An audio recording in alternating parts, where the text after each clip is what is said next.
오화줄거리. 위송공은 음탕하고 방종한 이로 아들 급자의 아내로 제2공의 장녀 선강을 데려오려는데 선강이 절세김을 듣고 화려한 신대를 쌓아 자신의 애첩으로 들어앉힌다. 선강이 낳은 아들 삭은 장자 급자를 죽이려다 동복형 쑥까지 죽인다. 두 아들을 잃고 화병으로 죽은 위송공의 뒤를 이어 삭이 위해공으로 군위에 오르지만 곧 공자 군모로 군주가 바뀐다. 송나라, 노나라, 채나라, 위나라의 연합군은 정여공을 도와 정나라를 토벌하지만 제족의 노련한 시간 끌기로 연합군은 각기 자기 나라로 돌아가고 고고미는 정소공호를 자객의 손으로 죽이고 공자미를 군위에 세운다. 노왕공은 부인 문강과 제나라의 나들이 했다가 다시 눈이 맞은 제양공과 문강으로 인해 어이없는 죽음을 맞이하고 공자미와 고고미 또한 제양공에 의해 죽임을 당한다. 망명생활을 하고 있던 위후삭은 제나라를 비롯한 송나라, 노나라, 진나라, 채나라의 연합군으로 위나라를 쳐 다시 군위에 오르려 하고 제양공은 사냥을 나갔다가 연친과 관지부에 의해 죽음을 맞는다.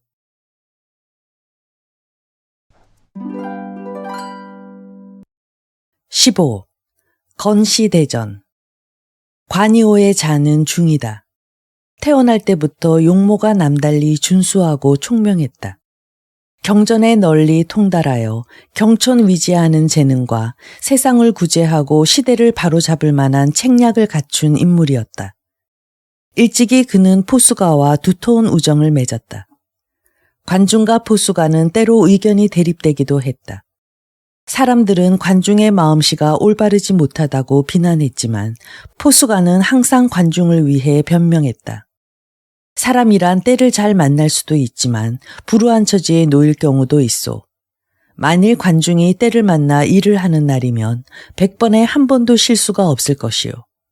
그러니 함부로 관중을 비난하지 마오.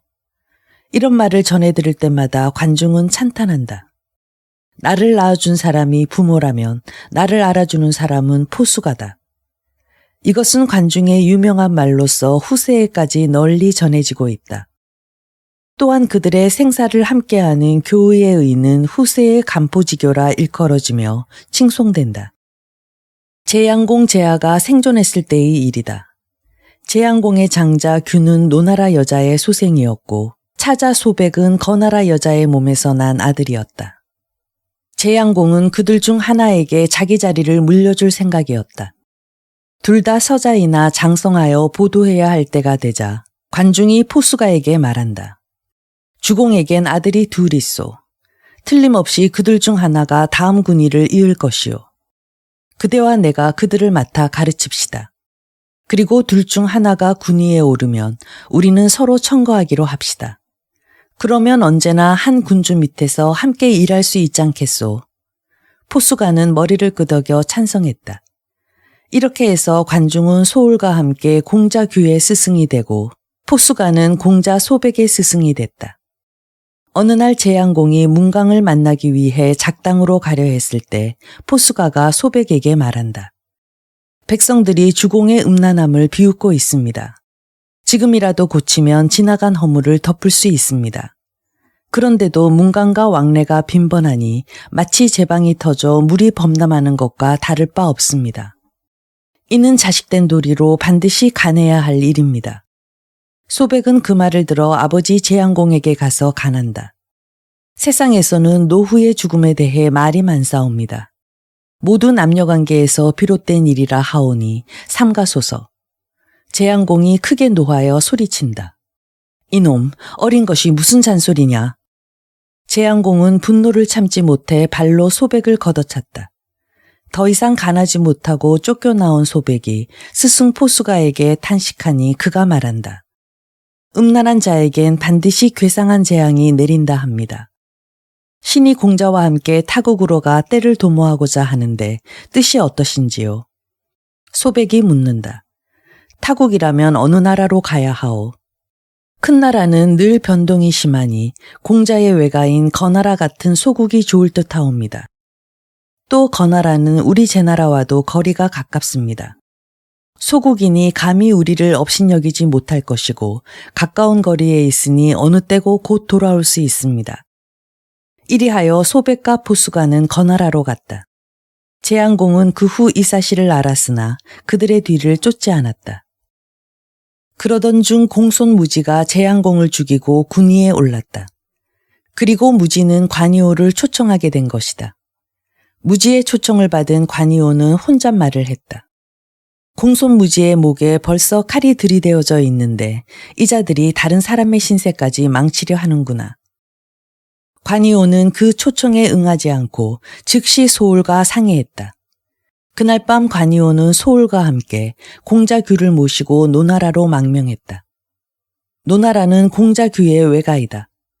노장공은 관이오와 소홀 그리고 공자규 세 사람을 생두라는 땅에서 살게 하고 매달 의식을 충분하게 대주었다.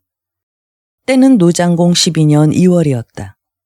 제나라 공손무지 원년 만조백관이 신정을 맞아 조례에 참석했다.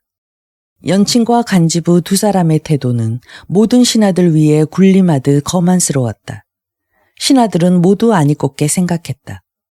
신하들의 마음이 한결같지 않다는 것을 안 옥름은 거짓말을 한다. 노나라에서 온 객의 말을 들으니 공자규가 노나라 군사를 빌어 우리 제나라를 정벌하려고 한답니다. 다른 분들도 그런 소문에 대해서 들으셨는지요? 대부들이 말한다. 들은 바가 없소. 옥름은 더 이상 입을 열지 않았다. 조례가 끝나자 대부들은 옥릉의 집으로 몰려갔다. 공자규가 우리나라를 치려한다니 그 소문이 사실이오. 옥름이 되묻는다. 그것이 사실이라면 여러분들은 어떻게 하겠소? 동가가가 대답한다. 성군은 음탕무도하였으나 그 아드님이야 무슨 죄가 있겠소. 우리는 공자규가 쳐들어오기만 기다릴 뿐이요. 대부들 중에는 눈물을 흘리는 자도 있었다. 그러자 옥름은 잠옷 비분간개한 어조로 말한다. 내가 지금 공손무지 앞에 무릎 꿇는 것은 만사를 실수 없이 도모하기 위한 것이요. 만일 모든 분들이 도와준다면 주공을 죽인 역적을 제거하고 성군의 아드님을 위에 모실까 하오. 동가가가 옥름에게 묻는다. 그럼 어떤 계책이라도 있소? 고해는 나라의 구신으로 지혜와 덕망이 있어 모든 사람의 신임을 받고 있소. 그러므로 연친과 관지부 두 간신도 그가 주석을 베풀고 초대하면 흔연히 갈 것이요. 이때 나는 궁으로 가서 공손무지에게 공자규가 노나라 군사를 빌어 쳐들어온다고 거짓말을 하겠소. 공손무지는 어리석고 용기가 없어 반드시 연친과 관지부를 불러들일 것이요. 그때 찔러 죽이면 누가 우리에게 대항하겠소. 그런 뒤에 북을 올려 신호를 하겠소. 그리고 궁으로 들어오는 연친과 관지부를 죽여버리면 이 일은 여반장이지요. 동가가가 말한다. 고해도 그들을 원수처럼 미워하고 또 나라를 위한 일이니 주저하지 않을 것이요. 나도 망설이지 않고 힘을 합하겠소. 장차의 일을 상의한 다음 몇 사람이 고해의 집을 찾아갔다. 그들의 말을 들은 고해는 두말 없이 승낙했다. 동가가는 그날로 연친과 관지부의 부중으로 찾아가 고해가 그들을 청한다고 전했다. 과연 두 사람은 그 초청에 쾌히 응해 때를 어기지 않고 고해의 집으로 갔다. 고해는 연친과 관지부에게 큰 술잔을 권했다. 성군은 덕이 모자라 이 늙은 것은 날마다 나라의 흥망을 근심했소. 그러던 차에 다행히 두 분께서 새로 주공을 세우셨으니 이 늙은 것도 덕택의 가묘를 지키게 됐소. 그동안 늙고 병들어 조례에 참석하지 못하다가 겨우 차도가 있어 한 잔 술을 준비하고 두 분을 청하였소. 사사로운 은혜에 보답하고 겸하여 두 분에게 내 자손들의 장례를 부탁하려는 것이요. 이 말에 연친과 간지부는 내심 기뻐하며 겸양했다. 그때 고해의 집 대문이 굳게 닫혔다. 방 안에서는 고해가 연친과 간지부에게 계속 술잔을 권했다. 그 무렵 옥름은 비수를 품고 궁중으로 들어가 공손무지 앞에 나아가 아랜다. 공자규가 노나라 군사를 거느리고 쳐들어온다고 하옵니다. 얼마 안 있어 당도한다는 정보이오니 적과 싸울 계책을 세우시옵소서. 공손무지는 당황하여 어쩔 줄 몰라 하며 묻는다. 국구 연칭은 어디 갔소? 연친과 관지부는 함께 교회에서 주연에 참석 중이옵니다. 지금 조정에서는 문무백관이 모두 모여서 주공께서 납시기만을 기다리고 있사옵니다. 무지는 옥름의 말을 믿고 조정으로 나갔다. 무지가 막 자리에 앉으려 할 때 모든 대부가 일시에 일어나 앞을 가로막았다. 그때를 노려 뒤따라오던 옥름이 품속에서 비수를 꺼내 무지의 등을 찔렀다. 무지는 그 자리를 피로 물들이며 죽어 넘어졌다. 이로써 공손 무지는 군위에 오른 지 불과 한 달 만에 세상을 떠난 것이다. 내전에서의 변란을 들은 연부인은 기구한 자신의 팔자를 한탄하며 대들보에 목을 메어 자살했다. 공손 무지를 죽인 후 옥룸은 궁전들에 불을 놓아 연기를 올리게 했다. 고회는 연친과 관지부에게 술을 권하고 있는데 문지키던 자가 들어와 은밀히 무엇이라 아뢰자 곧 일어나 안으로 들어가 버렸다.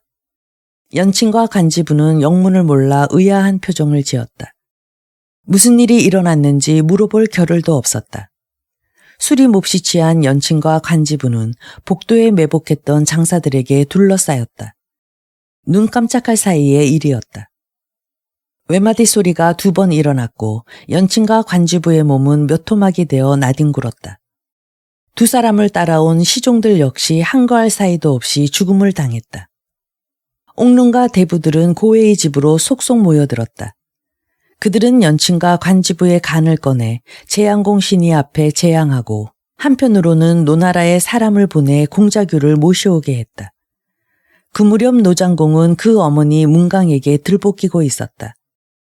혹시 무슨 병고가 있을지도 모르니 규를 그냥 돌려보내서는 안 돼요. 그러니 그를 호위하고 제나라까지 다녀오시오.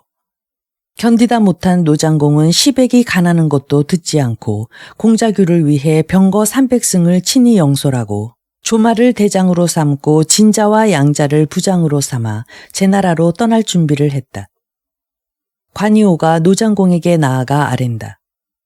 공자 소백은 지금 거나라에 망명하고 있사온데 거나라는 노나라보다 제나라에 가깝나이다.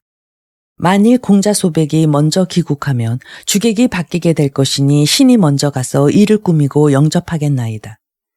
그 말을 옳게 여긴 노장공이 묻는다. 무장한 병사가 얼마나 필요하오? 병거 30승이면 족하겠나이다.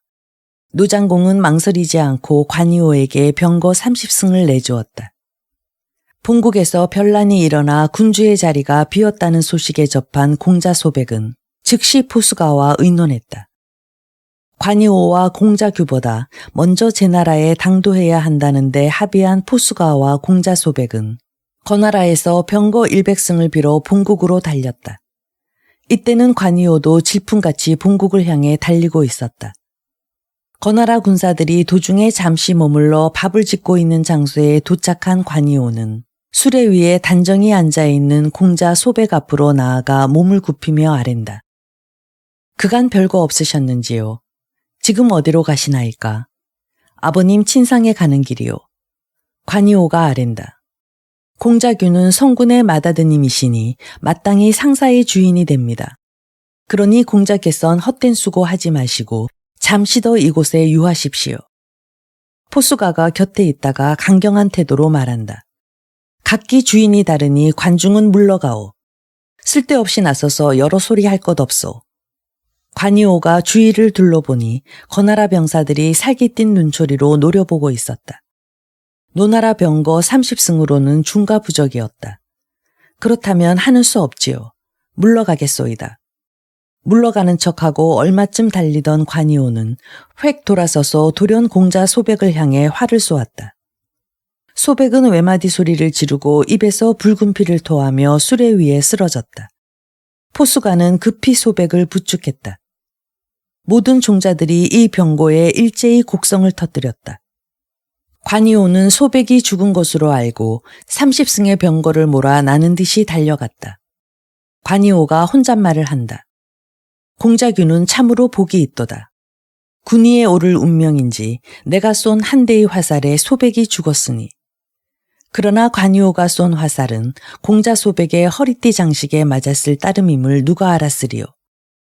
공자 소백은 관이오의 활솜씨가 비범하다는 것을 알고 있었다.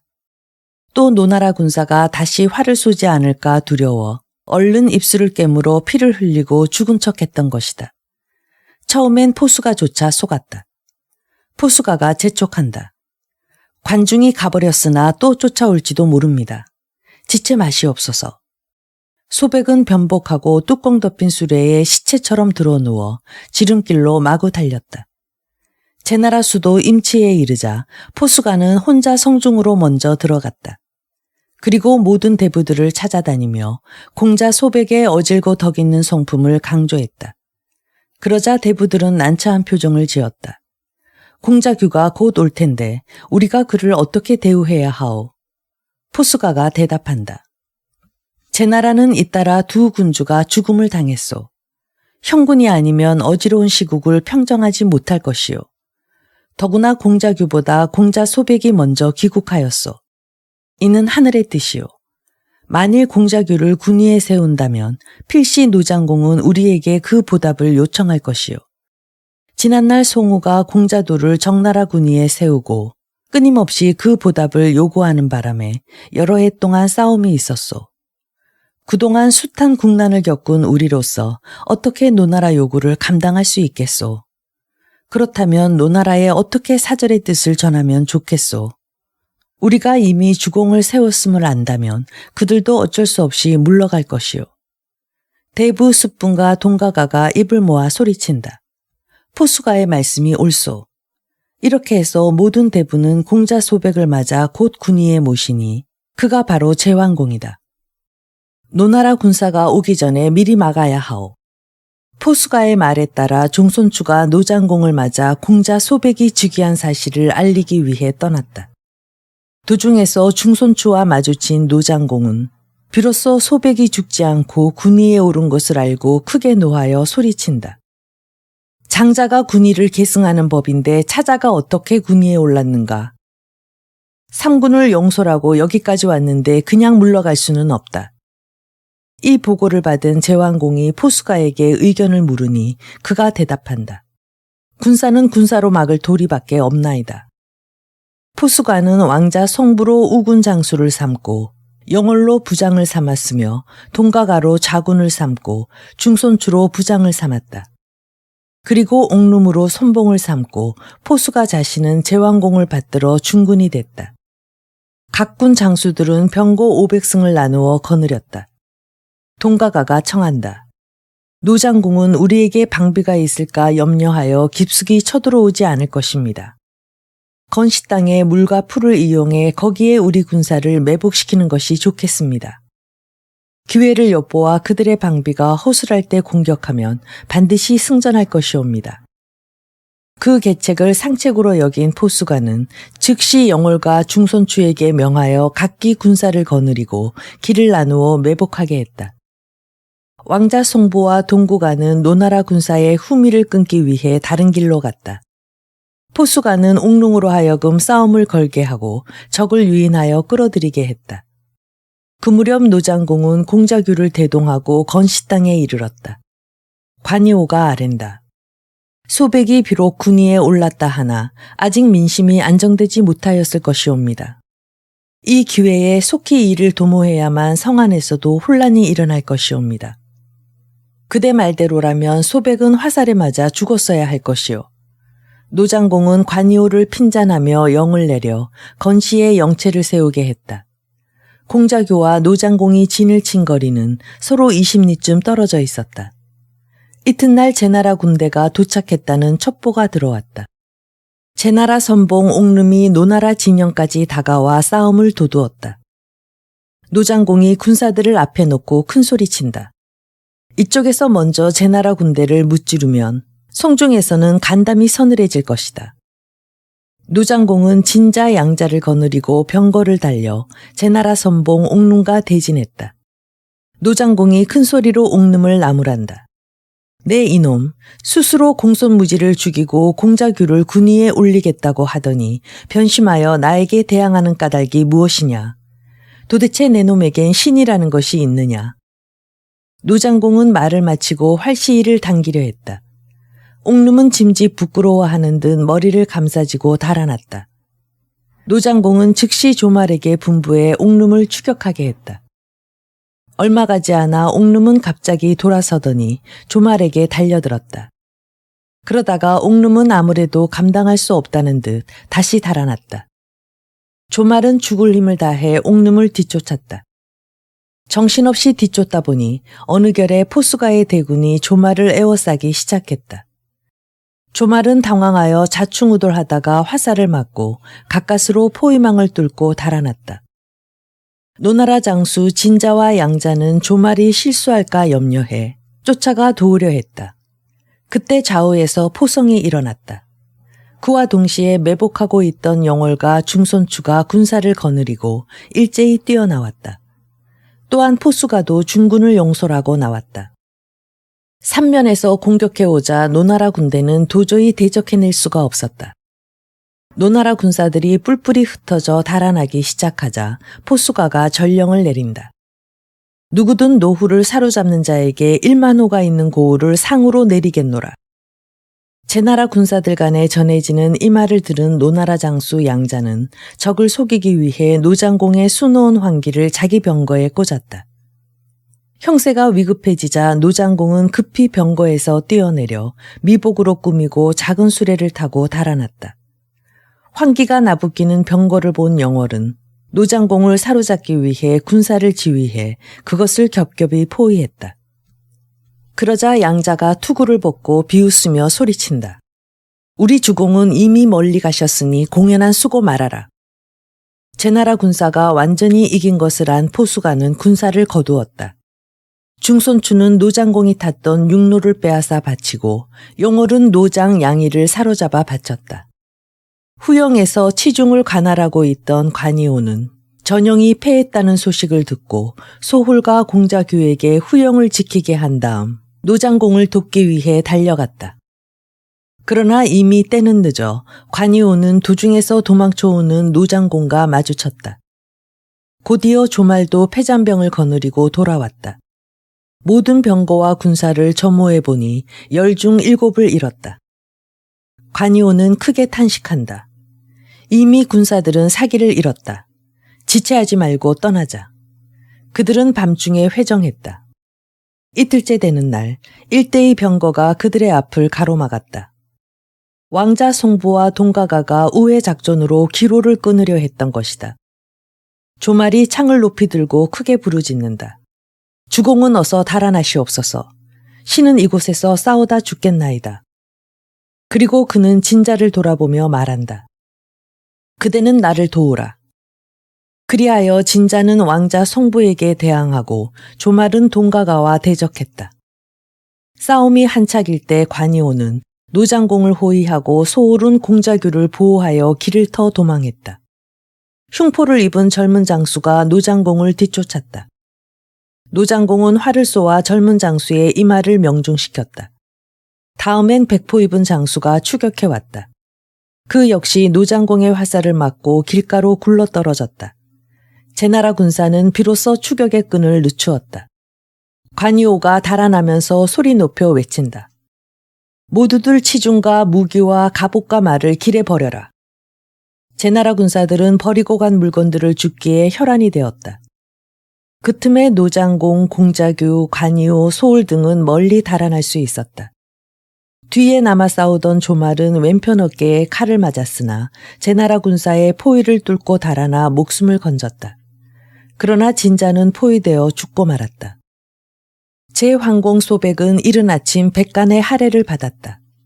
포수가가 앞으로 나아가 아랜다. 아직도 공자규가 노나라에 있고 관이오와 소울이 그를 돕고 있사옵니다. 또 노나라가 그들을 원조하고 있으니 이는 우리나라의 근심입니다. 아직 축하받을 만한 일이 못 되옵니다. 그러면 장차 어찌하면 좋겠소. 노나라 군신은 건시 땅에서의 싸움에 간담이 서늘해졌을 것이옵니다.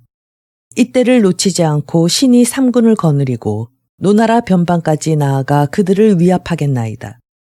즉 노나라에서 규를 없애버리지 않는다면 우리가 노나라를 정벌하겠다고 엄포를 놓을 작정이옵니다. 그러면 노나라에서는 두려워하여 따를 것이옵니다. 과인은 모든 백성과 함께 그대 말을 따르겠소. 제왕공의 허락을 얻은 포수가는 대군을 영솔하여 문양으로 떠났다. 그리고 문양에 이른 그는 제장공의 증손이며 장중의 아들인 공손 습붕에게 다음과 같은 내용의 서신을 주어 보냈다. 외신 포수가 노현우 전하께 백배하고 아뢰나이다. 집안에 두 주인이 없고 나라에 두 군주가 없는 법. 제 나라에 이미 군주가 있어 종묘를 받드는데 공자규가 그 군의를 노리니 이는 의에 어긋나는 일이옵니다. 우리 주군은 형제지간의 우애로 보아 차마 그를 죽이지 못하니 원컨대 기국께서 대신 공자규를 처치해 주시옵소서. 더구나 간이오와 소울은 우리 주군의 원수이기도 하옵니다. 부디 그들을 잡아 우리에게 돌려주사 태묘 앞에서 재앙하게 하옵소서. 공손 습붕이 서신을 가지고 떠날 때 포수가가 당부한다. 관이오는 천하에 다시 없는 기재요. 장차 우리 주공께 청거에 깊이 쓸 것이니 무슨 일이 있어도 죽이지 않도록 하오. 습붕이 묻는다. 그렇지만 노후가 반드시 자기 손으로 관이오를 죽이겠다고 하면 어찌하리이까. 관이오가 주공의 허리띠 장식을 명중시킨 사실을 상기시키시오. 16. 포숙천중. 포수가의 서신을 받아 읽은 노장공이 시백을 불러 묻는다. 지난번엔 경의 말을 듣지 않고 출동했다가 패했소. 이번엔 공자규를 죽일 것인가 살려둘 것인가 어느 쪽이 이롭겠소. 시백이 대답한다. 규는 소백에 비길 만한 인물이 못 되옵니다. 더욱이 지금 제나라 군사가 변경해 와서 우리를 위협하고 있으니 규를 죽이고 제나라와 강화하는 것이 이로울 것이옵니다. 그 무렵 공자규와 관이오, 소홀은 함께 생두 땅에 있었다. 노장공은 시백의 말을 들어 공자 언으로 하여금 군사를 이끌고 가서 그들을 습격하게 했다. 그리하여 공자규는 죽고 소홀과 관이오는 꼼짝없이 함거에 갇히게 되었다. 그러자 소홀은 하늘을 우러러 통곡한다. 자식이 부모를 위해 죽으면 효도라 하며 신하가 임금을 위해 죽으면 충신이라 하는데 이는 모두 그 사람의 운수인 것이다. 나는 공자규를 따르겠다. 소홀은 궁전 기둥에 머리를 짓지어 두개골이 깨어져 죽었다. 이를 본 관이오가 말한다. 예부터 주군을 위해 죽는 신하도 있고 주군을 위해 사는 신하도 있으니 나는 공자규를 위해 살아서 제나라로 돌아가 그 원수를 갚으리라. 그러면서 관이오는 태연히 함거 속으로 들어갔다. 이때 시백이 노장공의 귀에 대고 말한다. 관중의 관상을 살피니 쉽게 죽을 것 같지 않사옵니다. 게다가 천하의 기이한 재주를 가진 사람이오니 만일 지금 죽이지 않으면 제나라에서 크게 쓸 것이고 그렇게 되면 제나라는 장차 천하의 패권을 잡게 될 것이옵니다. 노장공은 그 말을 옳게 여겨 고개를 끄덕였다.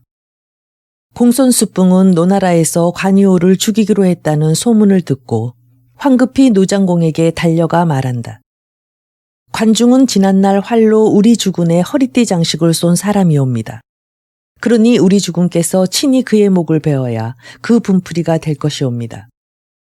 노장공은 수뿡의 말을 들어 결박한 관이오와 공자규, 소홀의 목을 내주었다. 수뿡은 살해하고 노나라를 떠났다. 관이오는 함고 속에서 이것이 모두 포수가의 계책임을 깨달았다. 그는 불안해하면서 생각한다. 시백은 실로 무서운 지사다. 일단 나를 석방하긴 했으나 곧 후회하고 뒤쫓아올 것이다.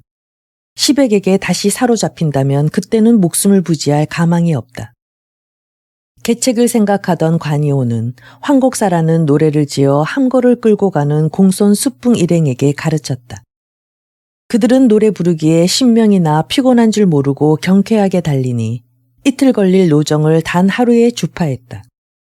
이리하여 관이오는 노나라 경계를 무사히 벗어났다. 과연 관이오가 걱정한 대로 노장공은 그들을 떠나보낸 뒤에야 후회했다. 그는 곧 공자언으로 하여금 추격하게 했으나 헛수고만 했다. 위험을 벗어난 관중은 하늘을 우러르며 안도의 한숨을 쉰다. 내 오늘에야 다시 살았구나. 일행이 당부 땅에 도착하자 포수가가 그들을 영접했다. 관이오를 대한 포수가는 보물이라도 얻은 듯 기뻐했다. 포수가는 관이오를 항거에서 모셔 내리게 했다. 관이오가 포수가에게 말한다. 주공의 명을 받들지 않고는 항거에서 내릴 수 없소. 염려하지 않아도 되오. 내 장차 그대를 우리 주공에게 친히 청거하겠소. 나는 소홀과 함께 공자규를 섬기던 몸. 절개를 지켜 공자규를 따라 죽었어야 하는데 그러지 못했소. 내 이제 원수를 섬긴다면 지하의 소홀이 비웃을 것이오. 큰 일을 하려는 자는 작은 부끄러움에 얽매이지 않는다오. 그대는 천하를 다스릴 수 있는 재능이 있으나 때를 만나지 못한 것뿐이오. 주공의 뜻이 크고 식견이 높으니 그대가 우리를 돕는다면 장차 천하폐업을 성취할 수 있을 것이오. 포숙의 말에 관이오는 잠자코 있었다. 관이오의 결박을 풀어주고 당분간 당부에 머물도록 한 다음 포수가 일행은 임치로 돌아왔다. 포수가가 제왕공에게 아랜다. 흉사를 조상하며 길사를 축하하옵니다. 제왕공이 어리둥절하여 되묻는다. 무엇을 조상한다는 말이오? 공자규는 주공의 형님이옵니다. 나라를 위해 형님을 죽인 것은 부득이한 일이었으나 신하로서는 마땅히 조상해야지요. 그럼 축하한다는 것은 무슨 소리요? 관중은 소홀에 비할 수 없는 천하의 기재이옵니다. 그를 죽이지 않고 살려 데려오는 데 성공했으니 주공께서는 귀한 인재를 얻으셨나이다. 그러니 축하드려 마땅한 일이지요. 그러나 제왕공은 언짢은 표정을 지었다. 과인에게 활을 쏜 자가 귀한 인재라니 그 화살을 아직도 가지고 있소.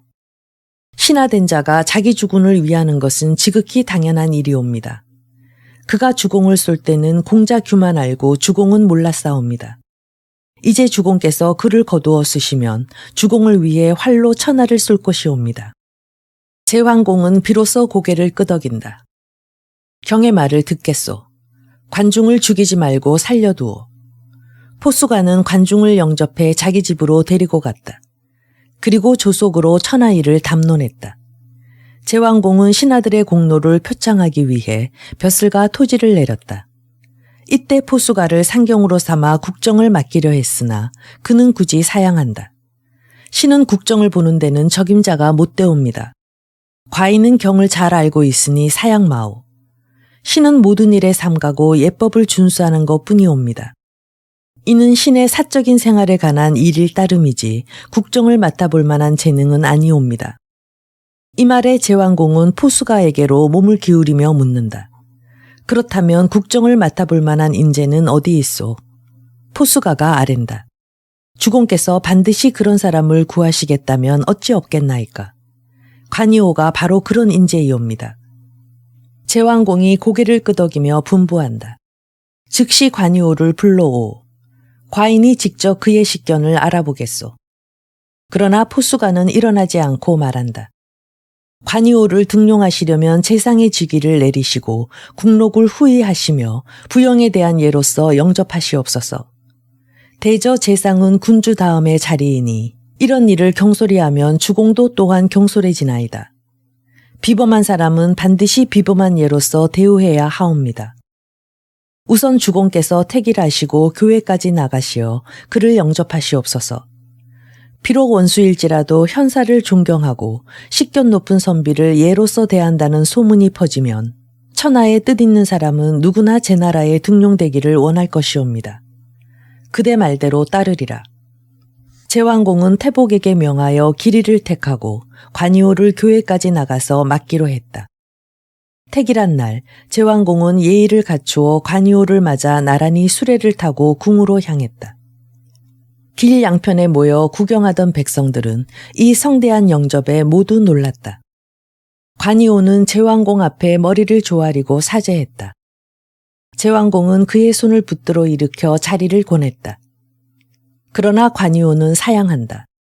신은 죄를 지은 몸으로 죽음에서 용서받아 싸운데 어찌 더 이상 넘치는 대접을 원하오리까.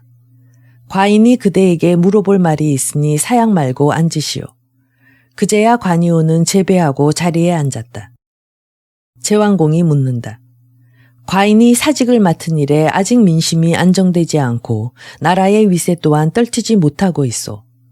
장차 백성을 다스리고 그 기강을 바로잡으려면 무슨 일부터 먼저 해야 되겠소? 국가의 4가지 근본인 예와 의와 염과 치가 뚜렷해야 나라의 기강도 바로 서고 국위도 떨치게 될 것이옵니다. 능히 백성을 부리려면 어떻게 해야 하오? 백성을 부리는 이는 먼저 백성을 사랑해야 하옵니다. 백성을 사랑하려면 어떻게 하여야 하오?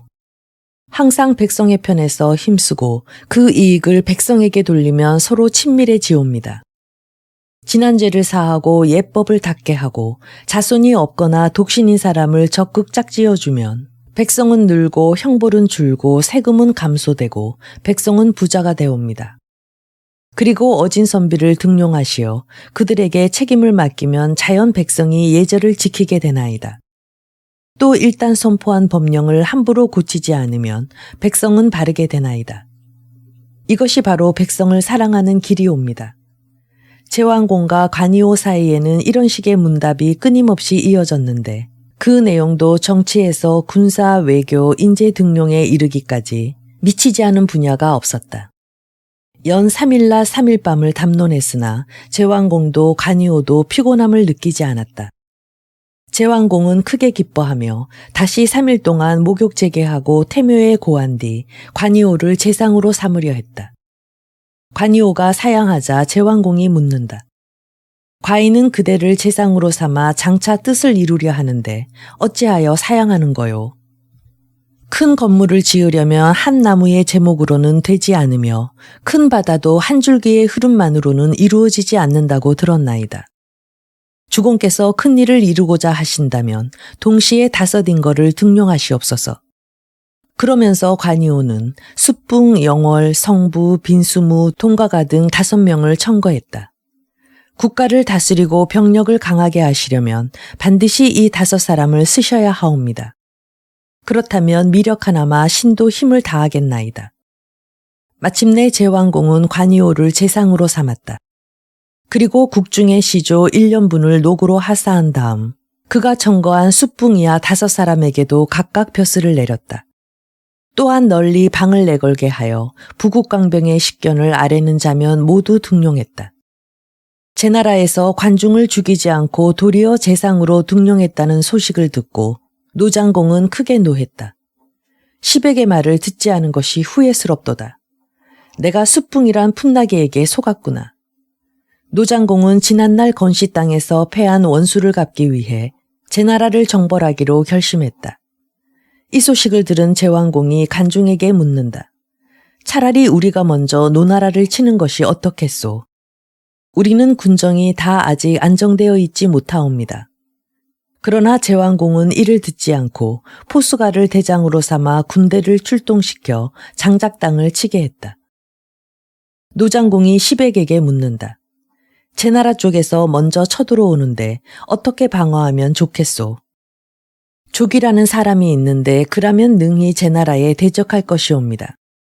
벼슬에 뜻을 두지 않는 큰 인물로 지금 시골 동평에 숨어 살고 있사옵니다. 노장공은 즉시 시백에게 그를 데려오도록 했다. 시백이 찾아와 벼슬할 생각이 없느냐고 묻자 조기가 웃으며 말한다. 고기 먹는 사람이 나물 먹고 사는 자에게 와서 계책을 묻는가? 시백 역시 웃으며 대꾸한다. 나물 먹는 사람이라야 능히 계책도 있고 고기도 먹을 수 있지 않겠소. 읽고 그들은 함께 노장공에게 갔다. 노장공이 조기에게 묻는다. 제나라에서 곧 쳐들어올 텐데 무슨 방책이라도 있소. 군사란 임기응변으로 싸우는 것이옵니다. 미리 예언함은 불가하니 신에게 탈 것을 주시면 싸움터로 가는 동안 계책을 세우겠나이다. 노장공은 조기에게 병거를 내주고 군대를 이끌고 함께 장작으로 향했다. 포수가는 노장공이 군사를 거느리고 온다는 보고를 듣자 진을 단속하고 대기했다. 지난날 건시에서 승전한 이후로 노나라 군대를 깔보고 있던 포수가는 즉시 북을 울리며 진격할 것을 명했다. 노장공은 북소리를 듣고 노군에게도 북을 울리도록 했다. 그러자 조기가 만류한다. 지금은 제나라 군사들이 한창 사기가 올랐으니 조용히 때를 기다려야 하옵니다. 즉시 군중에 선동하거나 망동하는 자는 불문곡직 참한다는 영이 내려졌다. 드디어 제군은 노진을 공격했다. 제군은 여러모로 공격을 시도했으나 뜻을 이루지 못하고 물러섰다. 포수가가 말한다. 필시 노군이 싸움을 겁내고 있는 모양이니 다시 한번 북을 울리면 반드시 도망가리라. 제군은 다시 일제히 북을 울렸다. 이 세 번째 북소리를 듣고서야 조기가 노장공에게 아랜다. 제나라 군대를 무찌를 때는 바로 지금이옵니다. 제나라 군대는 적이 싸움을 포기한 줄 알고 마음 놓고 있다가 벼랑간 요란한 북소리와 함께 일시에 공격해 들어오자 몹시 당황했다. 노군은 벌떼처럼 몰려오며 창칼을 휘둘러댔다. 게다가 빗발처럼 활을 쏘아대는 바람에 제나라 군사들은 크게 패하여 도망했다. 승세를 놓치지 않고 노장공이 추격하려 하자 조기가 만류했다. 조기는 제군이 진을 쳤던 곳을 두루 살펴본 다음 말한다. 적을 추격해도 되겠나이다. 이에 노장공은 병거를 몰아 달아나는 제군을 30리나 추격해 엄청난 양의 치중과 무기를 빼앗았다. 17. 내주장만. 제나라 군사를 대파한 후 노장공은 조기를 대부로 삼았다. 그리고 그를 청거한 시백에게도 후한상을 내렸다. 이때가 주장왕 13년 봄이었다. 제나라 군사가 노장공에게 대패하고 돌아오자 제왕공은 크게 노한다. 싸움에 나아가 공없이 돌아오다니 이러고서야 어찌 장차 여러 제후를 복종시킬 수 있겠는가. 포수가가 머리를 조아리며 아랜다. 원컨대 주공의 명으로 송나라에 원조를 청하여 주옵소서. 우리 제나라가 송나라와 합세하여 노나라를 치면 이번에 당한 수치를 씻고 뜻을 이룰 것이옵니다. 제왕공은 이를 허락했다. 제나라 사신이 송나라에 가서 원조를 요청했다. 때마침 송민공 첩은 공자 소백이 즉위했다는 소식을 듣고 제나라와 수호 맹약을 맺으려 하고 있던 참이었으므로 그 요청을 쾌히 승낙했다. 그리하여 그해 6월 초순에 두 나라는 각기 군사를 이끌고 낭성에서 만나기로 언약했다. 드디어 6월이 되었다. 송나라에서는 남궁장만이 대장, 맹획이 부장이 됐다. 제나라에서는 포수가가 대장, 중손주가 부장이 되어 대군을 통솔하고 낭성에 집합했다. 제군은 동북에, 송군은 동남에 진을 쳤다. 제나라 군사와 송나라 군사가 연합하여 쳐들어온다는 소식을 듣고 노장공은 신하들에게 방책을 물었다. 대부 공자언이 아랜다. 신이 나가서 동정을 살펴보겠나이다. 얼마 후 공자언이 돌아와서 보고한다. 포수가는 몹시 조심하는 듯 군대의 형세가 정연하오나 남궁장만은 스스로 자만하여 행오가 문란하나이다. 성 남쪽 우문으로 몰래 나가서 방배 없는 송군을 치면 그들을 무찌를 수 있을 것이옵니다. 송나라 군사가 패하면 제나라 군사 혼자 우리와 싸우려고 남아있지는 않을 것이옵니다. 남군 장만은 촉산에 있는 가마솥을 들어올렸다는 장사요. 그대는 그 적수가 아니요. 청컨대 신을 한번 시험해 보시옵소서. 비로소 노장공이 대답한다. 정 그렇다면 과인은 그대 뒤를 접응하겠소. 공자언은 호피 100여 장을 100여 필의 마리에 덮었다. 그리고 그들을 이끌고 희미한 달빛 아래 깃발을 내린 채 북도 치지 않고 우문을 열고 나가 송나라군 영체로 다가갔다. 공자언의 명령에 따라 일제히 횃불이 올랐다. 그와 동시에 금고 소리가 천지를 뒤흔들었다. 노나라 군사는 송나라 군사 영체로 돌격했다. 대낮 같은 불빛 아래 한때의 맹호가 나타나자 송나라 군사는 크게 놀라 도망하고 말들은 미친 듯 달아났다. 제 아무리 남궁장만이지만 도망하는 군사들을 막을 수는 없었다. 그 역시 군사들을 따라 후퇴할 수밖에 없었다.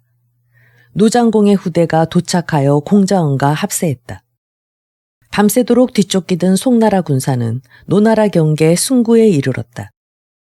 남군 장만이 맹액을 돌아보며 비장한 어조로 말한다. 지건 이기건 오늘은 양당 간에 결판을 내야 한다. 맹액 역시 그런 생각이었으므로 뒤쫓아오는 노나라 군사를 향해 돌진에 들어갔다. 맹액과 공자언 사이에 싸움이 벌어졌다. 남궁 장만은 장창을 높이 들고 대군 속에 들어가 닥치는 대로 찔렀다. 노나라 군사는 남궁 장만의 용맹에 눌려 감히 덤벼들지 못했다. 노장공이 좌우 사람에게 분부하여 노나라 군부에서 가장 좋은 화살 금복고를 가져오게 했다. 노장공은 남궁장만을 겨누어 활슈위를 당겼다. 화살은 남궁장만의 오른쪽 어깨를 꿰뚫었으나 그는 손으로 화살을 뽑아버렸다.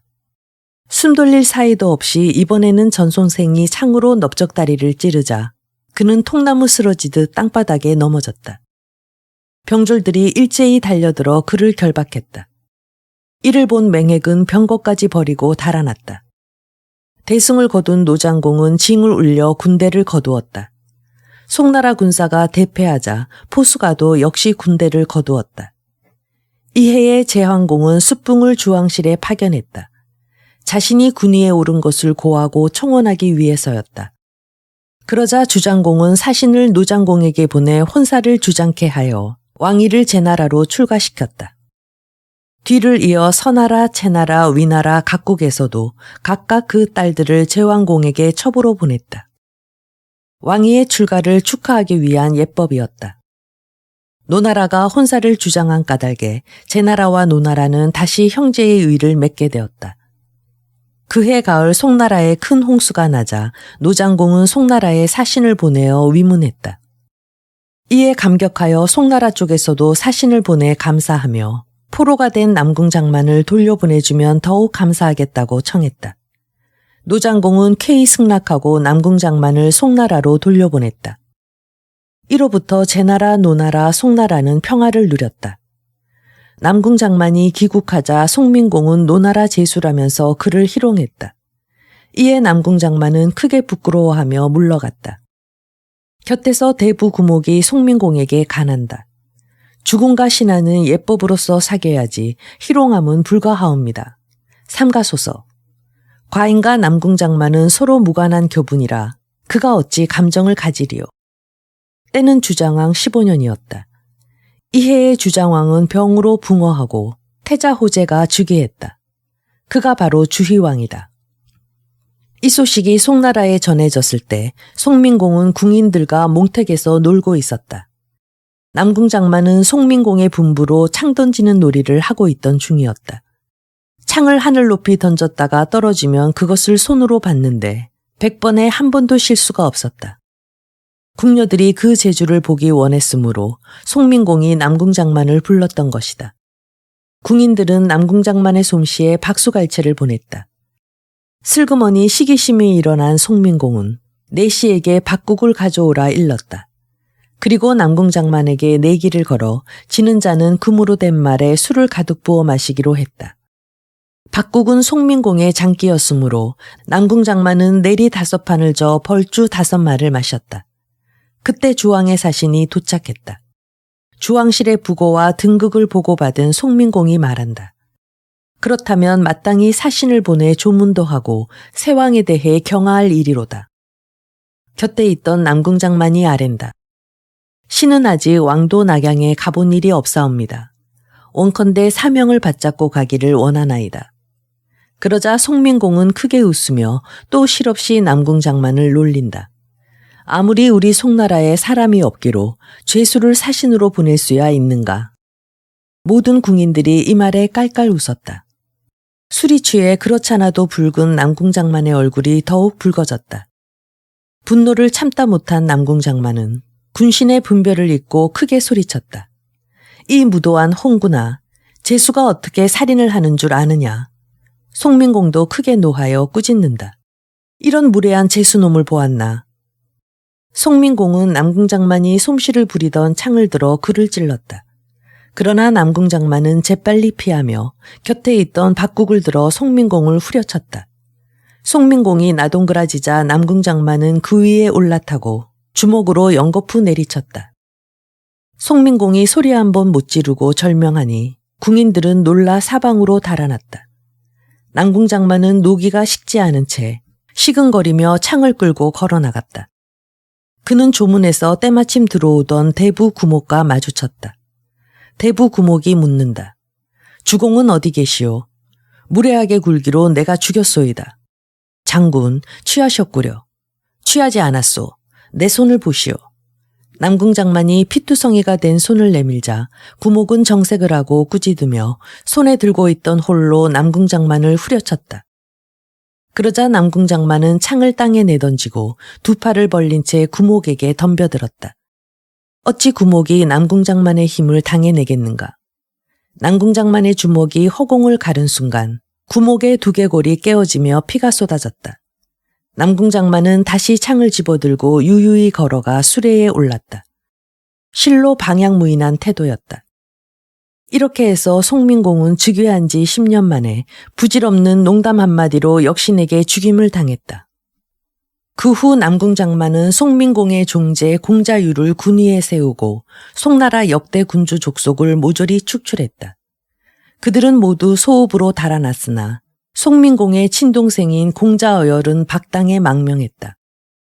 어열의 재능을 경계한 남궁장만은 후일의 화를 막기 위해 아들 남궁우와 맹획에게 군대를 영솔하고 박을 공격하게 했다. 이것이 그해 10월이었다. 이 소식에 접한 소읍수령 숙대심은 무공, 선공, 목공, 장공 등 오족의 모든 공자를 받들고 또 조나라 군대를 청해 박당을 구원하러 갔다. 공자어열은 박읍 백성을 일으켜 성문을 열고 저붕했다. 이 싸움에서 남궁우는 피살되고 송나라 군사는 모두 항복했다. 맹획만은 생명을 보존했으나 감히 돌아다니지 못하고 위나라로 달아났다. 대숙피가 공자어열에게 계책을 말한다. 항복한 송나라 군사를 앞장세워 그들로 하여금 남궁우가 박읍을 함락하고 어열을 사로잡아가지고 개선한다고 거짓 전달케 하소서. 이런 거짓 보고를 믿은 남궁장만은 아들의 개선을 기다렸다. 모든 공자들이 이끄는 군사들은 승전하고 돌아온 것처럼 속임수를 써서 성문을 열게 한 다음 일제히 성 안으로 밀고 들어갔다. 기운이 장사인 남궁장만으로서도 어찌할 수가 없었다. 그는 급히 궁으로 가서 공자유를 모시고 달아나려 했으나 공자유는 이미 궁을 포위한 군사들에 의해 피살된 다음이었다. 남궁장만은 깊이 탄식하며 혼자 도망할 마땅한 곳을 생각해 보았다. 진나라만이 송나라와 친교가 없었으므로 그는 진나라를 향해 떠나려 했다. 그러나 집에 있는 80 넘은 노모를 생각하고 탄식한다. 천륜을 무시하고 어찌 혼자 갈 수 있겠는가. 그는 되돌아가 노모를 수레에 부축해 모셨다. 그리고 왼손에 창을 들고 오른손으로 수레를 밀면서 군사들을 참하며 나아갔다. 감히 어느 누구도 그 앞길을 막을 수가 없었다. 송나라에서 진나라까지의 거리는 260리였다. 그는 바람처럼 달아나 그날로 진나라에 당도했다. 한편 여러 공자들은 공자어열을 받들어 주군으로 모셨다. 그가 바로 송환공이다. 이에 대숙피는 대부가 되고 오족 중에서 공로가 뚜렷한 자는 모두 공족 대부가 되었다. 그리고 숙대심은 돌아가서 소읍을 지켰다. 송환공은 위나라로 사신을 보내 맹획을 넘겨달라 청하고 또 진나라에도 사신을 보내 남궁장만을 잡아달라고 했다. 송나라 사신이 위나라에 도착하니 위해공이 여러 신하들을 불러 모아 묻는다. 맹획을 보내달라는데 보내는 것이 좋을지 안 보내는 것이 좋을지 중론이 어떠하오. 모든 신하가 한결같이 아랜다. 위급을 피하여 온 사람을 어찌 쫓아보내오리까. 그러나 대부 공손이는 의견이 달랐다. 천하의 악은 어디서나 똑같사옵니다. 송나라의 악이 역시 위나라의 악이 옵니다. 악한 사람을 머물게 하여 무엇이 유익하오리까. 게다가 송나라 위나라는 예부터 우호를 맺어왔사옵니다. 만일 맹획을 보내지 아니하면 송나라는 반드시 분노할 것이옵니다. 한 사람의 악을 옹호하려다가 한 나라의 환심을 잃는다면 결코 좋은 계책이라 할 수 없사옵니다. 이에 위해공은 즉시 맹획을 결박지어서 송나라로 보냈다. 한편 진나라에 간 송나라 사신은 진성공에게 뇌물을 헌상했다. 진성공은 그 뇌물에 욕심이 나서 쾌히 남궁장만을 잡아보내기로 약속했다. 그러나 남궁장만이 천하장사에 전륜한 기력을 가진 터라 쉽사리 붙들려 가지는 않을 것 같아 한 계책을 세웠다. 어느 날 공자결이 남궁장만에게 말한다. 우리 주공은 장군 얻은 것을 다른 나라 성 10개를 얻은 것과 마찬가지로 생각하고 계십니다. 송나라에서 장군을 보내달라고 100번을 청해도 우리는 듣지 않을 것입니다.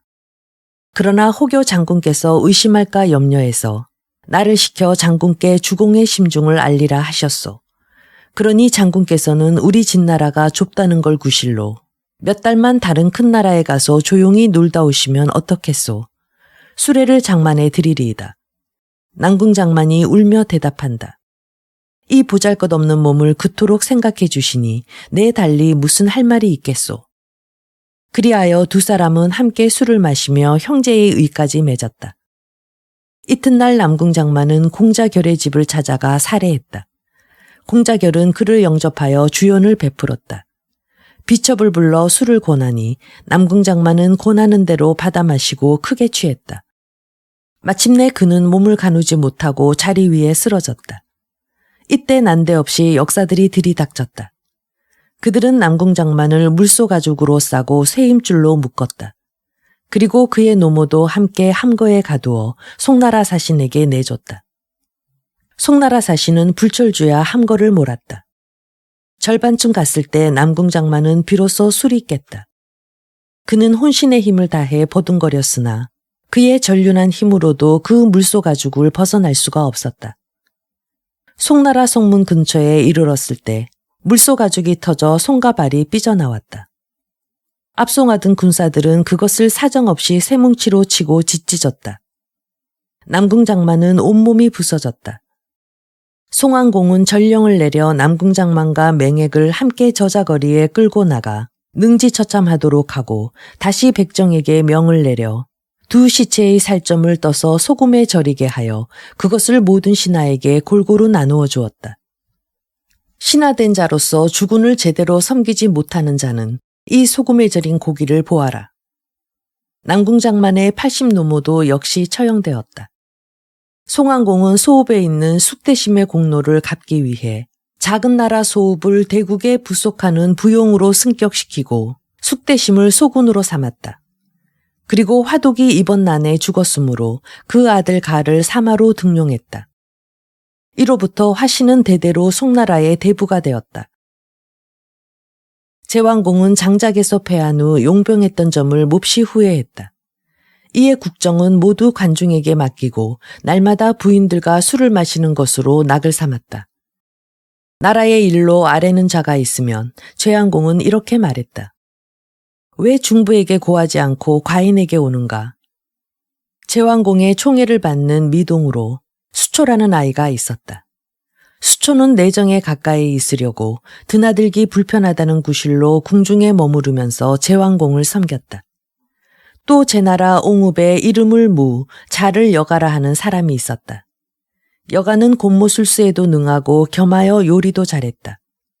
어느 날 위희가 병이 나서 드러누웠을 때 그는 별미를 갖추어 바쳤다. 위희는 그 음식을 먹고 병석에서 일어났다. 그것을 계기로 여가는 궁중에 드나들게 되었다. 여가는 수초에게도 맛있는 음식을 만들어 비위를 맞추었으므로 두 사람은 곧 절친한 사이가 되어 수초가 여가를 제왕공에게 청거했다. 수초와 여가는 둘 다 관중을 꺼리어 제왕공에게 아랜다. 군주가 영을 내리면 신하가 받든다 하옵는데 지금 주공께서는 모든 것을 중부에게 맡기시니 마치 제 나라에는 군주가 없는 듯 하옵니다. 제왕공이 웃으며 대답한다. 과인에게는 중부가 몸의 팔다리나 마찬가지다. 너희들 소인이 뭘 안다고 함부로 말하느냐. 수초와 여가는 더 이상 말을 못하고 물러났다. 관중이 정사를 맡은 지 3년 만에 제 나라는 크게 다스려졌다. 이 무렵 초나라는 한창 강성해 가고 있었다.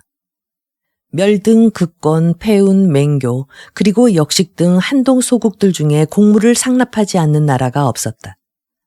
오직 채나라만이 제후와 혼인한 것을 믿고 중국 모든 제후와 동맹하여 초나라에 굴복하지 않았다. 초문왕 웅자 때에는 왕호를 사용한 지 이미 2대째였다. 초나라는 호시탐탐 한양을 노리고 점차 중원을 침략할 뜻을 가졌다. 이때 제후는 식후와 마찬가지로 진나라 여자를 부인으로 삼았다. 즉 제후는 진우를 장녀로 얻고 식후는 그 차녀를 얻었던 것이다. 식후의 부인 규씨는 천하절색이었다. 한 번은 규씨가 친정인 진나라에 가는 길에 채나라를 지나게 되었다. 이 소식을 듣고 채애후는 몹시 기뻐한다. 처제가 우리나라를 지나간다 하니 내 어찌 만나보지 않을 수 있겠는가. 그는 사람을 시켜 식부인 규씨를 궁중에 청해 환대했다. 그러나 채애후의 행동은 차츰 희롱기가 섞여 손님을 공경하는 빛이 없었다. 이에 규씨는 크게 노하여 돌아갔다. 그 후 규씨 부인은 진나라에서 식나라로 돌아갈 때 채나라에는 들르지 않았다. 식후는 채애후가 자기 부인을 불경한 태도로 대했다는 말을 듣고 장차 안가품을 하기로 결심했다. 이에 사신을 초나라에 보내 조공을 헌납하며 초문왕에게 비밀리 공한다.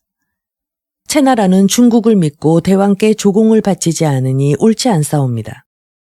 만일 초나라가 우리를 공격하는 채 하면 우리는 즉시 채나라에 구원병을 청하겠나이다. 채애후는 원래 경망한 사람이므로 반드시 우리를 구원하기 위해 군대를 영솔하고 달려올 것이니 그때 초군과 합세하여 공격하면 채애후를 사로잡기는 손쉬운 일이옵니다. 그렇게 되면 채애후가 조공을 바치지 않음을 근심할 것도 없지 않겠습니까? 초문왕은 크게 기뻐하며 즉시 군대를 출동시켜 식나라를 정벌하는 채 했다. 식후는 채애후에게 구원병을 요청했다. 계책대로 가연 채애후가 친히 군대를 용솔하고 구원하러 왔다. 채애후의 군사는 영체를 세우고 미처 숨돌릴 사이도 없이 초나라 복병의 습격을 받았다. 채애후는 초군의 공격에 견디지 못하고 급히 식성으로 갔다. 그러나 식후가 성문을 닫고 열어주지 않았다. 채군은 크게 패해서 달아나고 그 뒤를 초군이 추격했다. 마침내 채애후는 채나라 신야에 이르러 초군에 사로잡히고 말았다. 이에 식후는 초나라 군사를 배불리 대접하고 초문왕을 국경까지 전송하고 돌아왔다. 초나라에 붙들려가면서 채애후는 비로소 식후의 속임수에 빠졌다는 것을 알았으나 어쩔 수가 없었다. 귀국한 즉시 초둔왕이 분부한다. 채애후를 가마솥에 넣고 삶아라.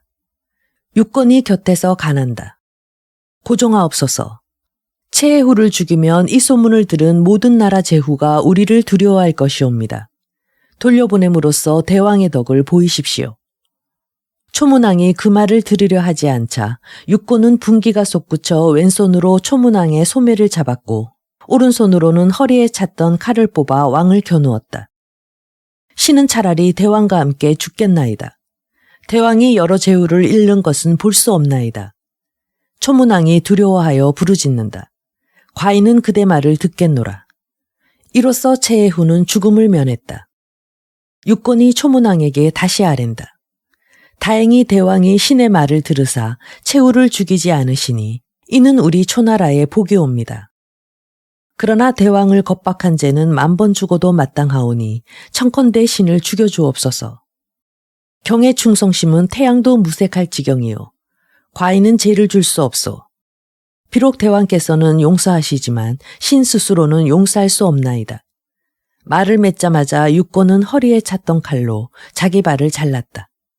초문왕은 간언을 듣지 아니한 과실을 뉘우치며 육곤을 대은으로 삼아 성문을 관할하게 하고 존칭하여 태백이라 했다. 초문왕은 채애후를 전별하는 뜻에서 연회를 베풀었다. 많은 여자들이 잔치 자리에 흥을 돋우기 위해 음악을 연주했다. 초문왕이 채애후를 향해 웃으며 말한다. 군우는 평생의 절세미인을 본 일이 있으시오. 이 말에 채애후는 식후의 속임수에 빠져 초나라까지 붙들려오게 된 것을 상기하고 이 기회에 원수를 갚아야겠다고 생각했다. 천하 여자 중에 식후의 부인처럼 절세미인은 없을 것이옵니다. 참으로 선녀 같사옵니다. 그 자색이 어떻기에 그토록 칭찬을 하오. 눈은 가을날의 물 같고 뺨은 도합빛으로 그 모습이 극히 사랑스럽사옵니다. 그 식부인을 한번 볼 수 있다면 죽어도 한이 없겠소이다. 대왕의 위엄으로 무엇이 어렵겠사옵니까? 더구나 속국의 한 여자쯤이야 생각만 있으시다면 쉽게 손에 넣을 수 있지 않겠나이까. 초문왕은 이 말에 크게 기뻐했다. 채애후는 살해하고 호랑이 굴을 빠져나가듯 초나라를 떠나 본국으로 돌아갔다. 초문왕은 식부인 규씨를 소나기에 놓고 싶어 안달이 났다. 그래서 순회를 가장하여 식나라로 갔다. 식후는 교회까지 마중 나와 영접하여 친히 관사를 열고 조정에 큰 연회를 베풀었다. 이튿날 초문왕은 답례한다는 명목으로 관사에서 잔치를 베풀고 식후를 청했다. 그리고 곳곳에 무장한 군사를 비밀리 매복해 했다. 식후는 이윽고 술이 얼근히 취했다. 이때 초문왕은 크게 취한 채 하면서 식후에게 주정한다. 과인은 지난날 군부인께 큰 공이 있어. 지금 상군이 이곳에 왔으니 과인을 위해 군부인으로 하여금 잔치를 베풀게 해줘. 원래 식나라는 조그만 나라여서 그런 큰 분부를 일일이 받들 수 없는 형편이옵니다. 이 점 양해하시옵소서. 이에 초문왕은 주먹으로 술상을 친다. 감히 의리를 배반하는도다. 교묘한 말로써 나를 거역하는구나. 저놈을 끌어내려라. 매복하고 있던 군사들이 일제히 쏟아져 나왔다. 초나라 장수 원장과 투단이 주석에 앉은 식후를 끌어내려 결박지었다. 초문왕은 즉시 자리에서 일어나 궁중으로 들어가 식부인 규씨를 찾았다. 식부인은 변란이 일어났다는 보고를 듣고 탄식한다. 호랑이를 실내로 끌어들였으니 누구를 원망하리요. 식부인은 후원으로 가 우물에 몸을 던지려 했다. 마침 달려나온 초나라 장수 투단이 그 치맛자락을 붙들고 말한다. 부인은 식후의 목숨을 건질 생각이 없소. 어찌 부부가 다 함께 죽으려 하십니까? 이 말에 식부인은 차마 죽지 못하고 머뭇거렸다. 투단이 식부인을 데리고 가니 초문왕은 좋은 말로 식부인을 위로하고 식후를 죽이지 않겠다고 다짐했다. 초문왕은 군중에서 식부인 규씨를 자기 부인으로 삼아 초나라로 데리고 갔다. 사람들은 부인의 뺨이 복숭아꽃 같다고 하여 그 후로 그녀를 도화부인이라 불렀다. 초문왕은 식후를 여수 땅에 두고 십가지읍을 봉하여 식나라 신의를 지키게 했다. 그러나 얼마 지나지 않아 식후는 울분이 화근이 되어 죽고 말았다. 18. 검겁제후. 주리왕 원년 정월이었다. 제환공이 만조백간의 신년 할애를 받는 자리에서 관중을 향해 묻는다. 과인은 장차 열국제후와 동맹하여 천하패권을 잡고 싶은데 중부는 어찌 생각하오? 관중이 대답한다. 모든 제후국 중에서 아직 우리 제나라보다 강한 나라가 많사옵니다. 남쪽엔 초나라가 있고 서쪽엔 진나라와 진나라가 있나이다. 그러나 그들은 각기 영웅을 자처하며 주왕을 존중히 받들 줄 몰라 지금까지 천하패권을 잡지 못하고 있사옵니다. 이런 때 주공은 사신을 보내 주에 조례하고 천자의 뜻으로 모든 제후를 모아 송나라에 군주를 세우소서. 그런 연후에 천자를 받들어 모든 제후에게 명령하여 안으로 주왕씨를 존중하고 밖으로 사방 오랑캐를 물리치고 열국 중 약한 나라는 도와주고 횡포한 자는 억제하고 혼란한 틈을 타서 명령을 거스르는 자는 제후를 거느리고 토벌하시옵소서. 그리하면 천하제후가 다 우리 제나라가 사욕이 없는 줄 알고 반드시 우리를 따를 것이옵니다. 군사를 움직이지 않고도 천하패권을 잡는 유일한 길은 그뿐이옵니다.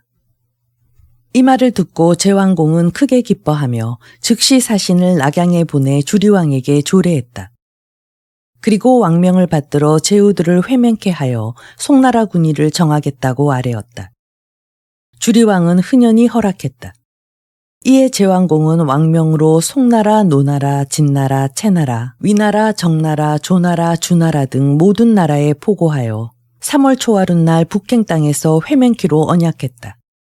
제왕공이 관중에게 묻는다. 이번 회맹에 병거는 얼마나 거느리고 가면 좋겠소? 주공께선 왕명을 받들어 제후의 회맹에 임석하는 것인데 병거는 왜 거느리고 가려 하시나이까? 제왕공은 그 말을 옳게 여겨 머리를 끄덕였다. 그리고 회맹 장소에 군사를 보내 높이 3장의 3층단을 쌓게 했다. 왼편에 종을 달고 오른편엔 북을 설치한 다음 맨 위에다 천자의 자리를 마련했다. 또 여러 곳에 제후들이 유숙할 수 있는 관사를 예비했다. 약속한 날짜가 되자 맨 먼저 송환공 어열이 도착하여 자기 군의를 결정해 주기 위해 이 같은 모임을 베풀어 준 데 대해 제환공에게 깊이 살해했다. 이튿날은 진성공 저구와 주자극 두 군우가 잇따라 도착했다. 최후 헌무는 지난날 초나라에 붙들려가 죽을 뻔하다 살아온 원한이 있어 회명에 참가했다. 내 나라 제후들은 제 나라 병거가 한 대도 없는 것을 보고 놀랐다. 그들은 부끄러운 생각이 들어 거느리고 온 군대를 모두 20리 밖에 물러가 있게 했다. 2월이 끝나갈 무렵까지 제후가 더 모이지 않자 제왕공은 관중에게 기일을 연기하는 것이 어떨까 의견을 물었다. 그러나 관중은 기일을 변경하면 믿음을 잃거나 왕명을 욕되게 할 우려가 있으니 5나라만으로라도 약속한 3월 초하룻날 회명을 가지기를 권했다. 그리하여 3월 초하룻날 이른 아침 제 나라를 비롯하여 5나라 제후가 단 아래 모여 상견례를 했다. 이 자리에서 제왕공은 맹주에 추대되었다. 그 다음 송나라, 진나라, 채나라, 주나라의 순으로 서열이 정해지자 종을 울리고 북을 쳤다. 먼저 천자의 빈자리 앞에서 예를 행한 뒤 다시 5나라 제후끼리 서로 절하고 형제의 정을 폈다. 그리고 중손추가 꿇어앉아 맹약의 간을 받들어 읽었다. 모년 모월 모일 제소백 송어열 진저구 채헌무 주극은 천자의 명을 받잡고 북행 땅에 모여 함께 왕실을 받들고 약한 자를 원조하기로 맹세하노라. 만일 이 맹약을 어기는 자는 열국이 함께 그를 정벌하리라. 이에 5 제후는 읍하고 명을 받들었다. 논어에 보면 제왕공이 제후를 9번 규합한 일을 칭찬했는데 이 북행 땅에서의 회명이 그 첫 번째 규합이었다. 5 제후는 술잔을 들어 헌수했다. 관중이 층계를 밟고 올라가 말한다. 노나라, 위나라, 정나라, 조나라가 왕명을 어기고 회명에 참석하지 않았사옵니다. 불갑을 그들을 토벌하지 않을 수 없나이다. 그러자 제왕공이 손을 들어 내 나라 군우에게 청한다. 우리나라는 병거가 부족하니 모든 군우께서 한마음으로 함께 거사하시길 바라오. 진나라, 채나라, 주나라 군우가 입을 모아 대답한다. 힘을 따라 따르오리다. 그런데 송환공만은 침묵을 지켰다. 그날 밤 송환공은 관사에 돌아와 대부 대숙피와 상의한다. 대부가 망령되이 스스로 존대하고 게다가 여러 나라 군대를 징용하려 하니 그 명령에 복종하다가는 장차 우리나라가 피폐해질 것이요. 우리가 이곳에 온 목적은 왕명을 받들어 주공의 군의를 결정하는 데 있사옵니다. 이미 그 목적을 달성한 바에야 무엇을 더 기다리겠사옵니까? 먼저 귀국하는 것이 상책이옵니다. 그리하여 송환공은 이른 새벽에 수레를 타고 송나라로 돌아가 버렸다. 송환공의 배반을 보고받은 제왕공은 크게 노하여 중손추로 하여금 추격하게 했다. 곁에서 관중이 말린다. 지금 추격하는 것은 불가하옵니다. 후에 왕군의 명분으로 토벌해야만 대의가 서옵니다. 지금은 더욱 급한 일이 있사옵니다. 무슨 일이 이보다 더 급하오? 송나라는 멀고 노나라는 가깝사옵니다. 먼저 노나라의 항복을 받지 못하고 어찌 송나라를 복종시킬 수 있겠사옵니까? 노나라를 토벌하자면 어느 길을 취하여야 하오? 제 나라 동북쪽에 수나라가 있사옵니다. 노나라의 속국으로 나라가 원래 약하고 작아 겨우 4성이 모여 살고 있습니다. 우리 대군으로 치면 곧 함락될 것이옵니다. 수나라가 항복하면 노나라도 우리 제나라를 두려워할 것이옵니다. 그때 사신을 노나라에 보내 이번 회명에 참석지 않은 것을 책망하시는 동시에 노부인 문강에게 서신을 보내시옵소서. 노부인은 그 아들 노후와 친정인 제나라가 서로 친하기를 바라므로 적극 주선할 것이옵니다. 그렇게 되면 노후는 안으로 모친의 명령에 눌리고 밖으로 우리 군사의 위세에 당황하여 맹약을 자원하고 나올 것이옵니다. 그때 못 이기는 척 노나라를 용서하고 뒤이어 군대를 송나라로 옮기시옵소서. 이것이 바로 파죽지세이옵니다. 제왕공은 그 말을 들어 북행 땅 회명이 끝나는 즉시 수나라를 침공했다. 북한차례 울리고 단번에 항복을 받아 제수의 군대를 주둔시켰다. 이런 보고를 받은 노장공은 더러 겁이 났다. 신하를 모아 계책을 물었다. 군사를 거느리고 나가 맞서 싸울 것인가 아니면 광화를 맺고 동맹을 청할 것인가 의견이 오갔다. 그때 북갱 땅 회명에 참석지 않은 용고를 묻는 제후의 서신이 도착했다. 노장공에 묻힌 문강은 이미 제왕공의 서신을 받은 뒤였다. 문강은 즉시 노장공을 불러 분부한다. 제나라와 노나라 양국은 혼인관계를 맺어왔소. 우리가 그들의 뜻을 어겼음에도 오히려 우호를 청해왔는데 왜 이를 듣지 않소? 곧 시행하오리다. 노장공은 곧 시백으로 하여금 제왕공에게 답서를 쓰게 했다. 그 내용인즉 북행 땅 회명에 참석지 않은 자기 허물을 인정하고 만일 제왕공이 군대를 거느리고 제나라 경계까지 물러간다면 노나라도 그 뜻에 순종하겠다는 것이었다. 그 답서를 읽은 제왕공은 크게 기뻐하며 곧 영을 내려 제나라 갓 땅까지 퇴군했다.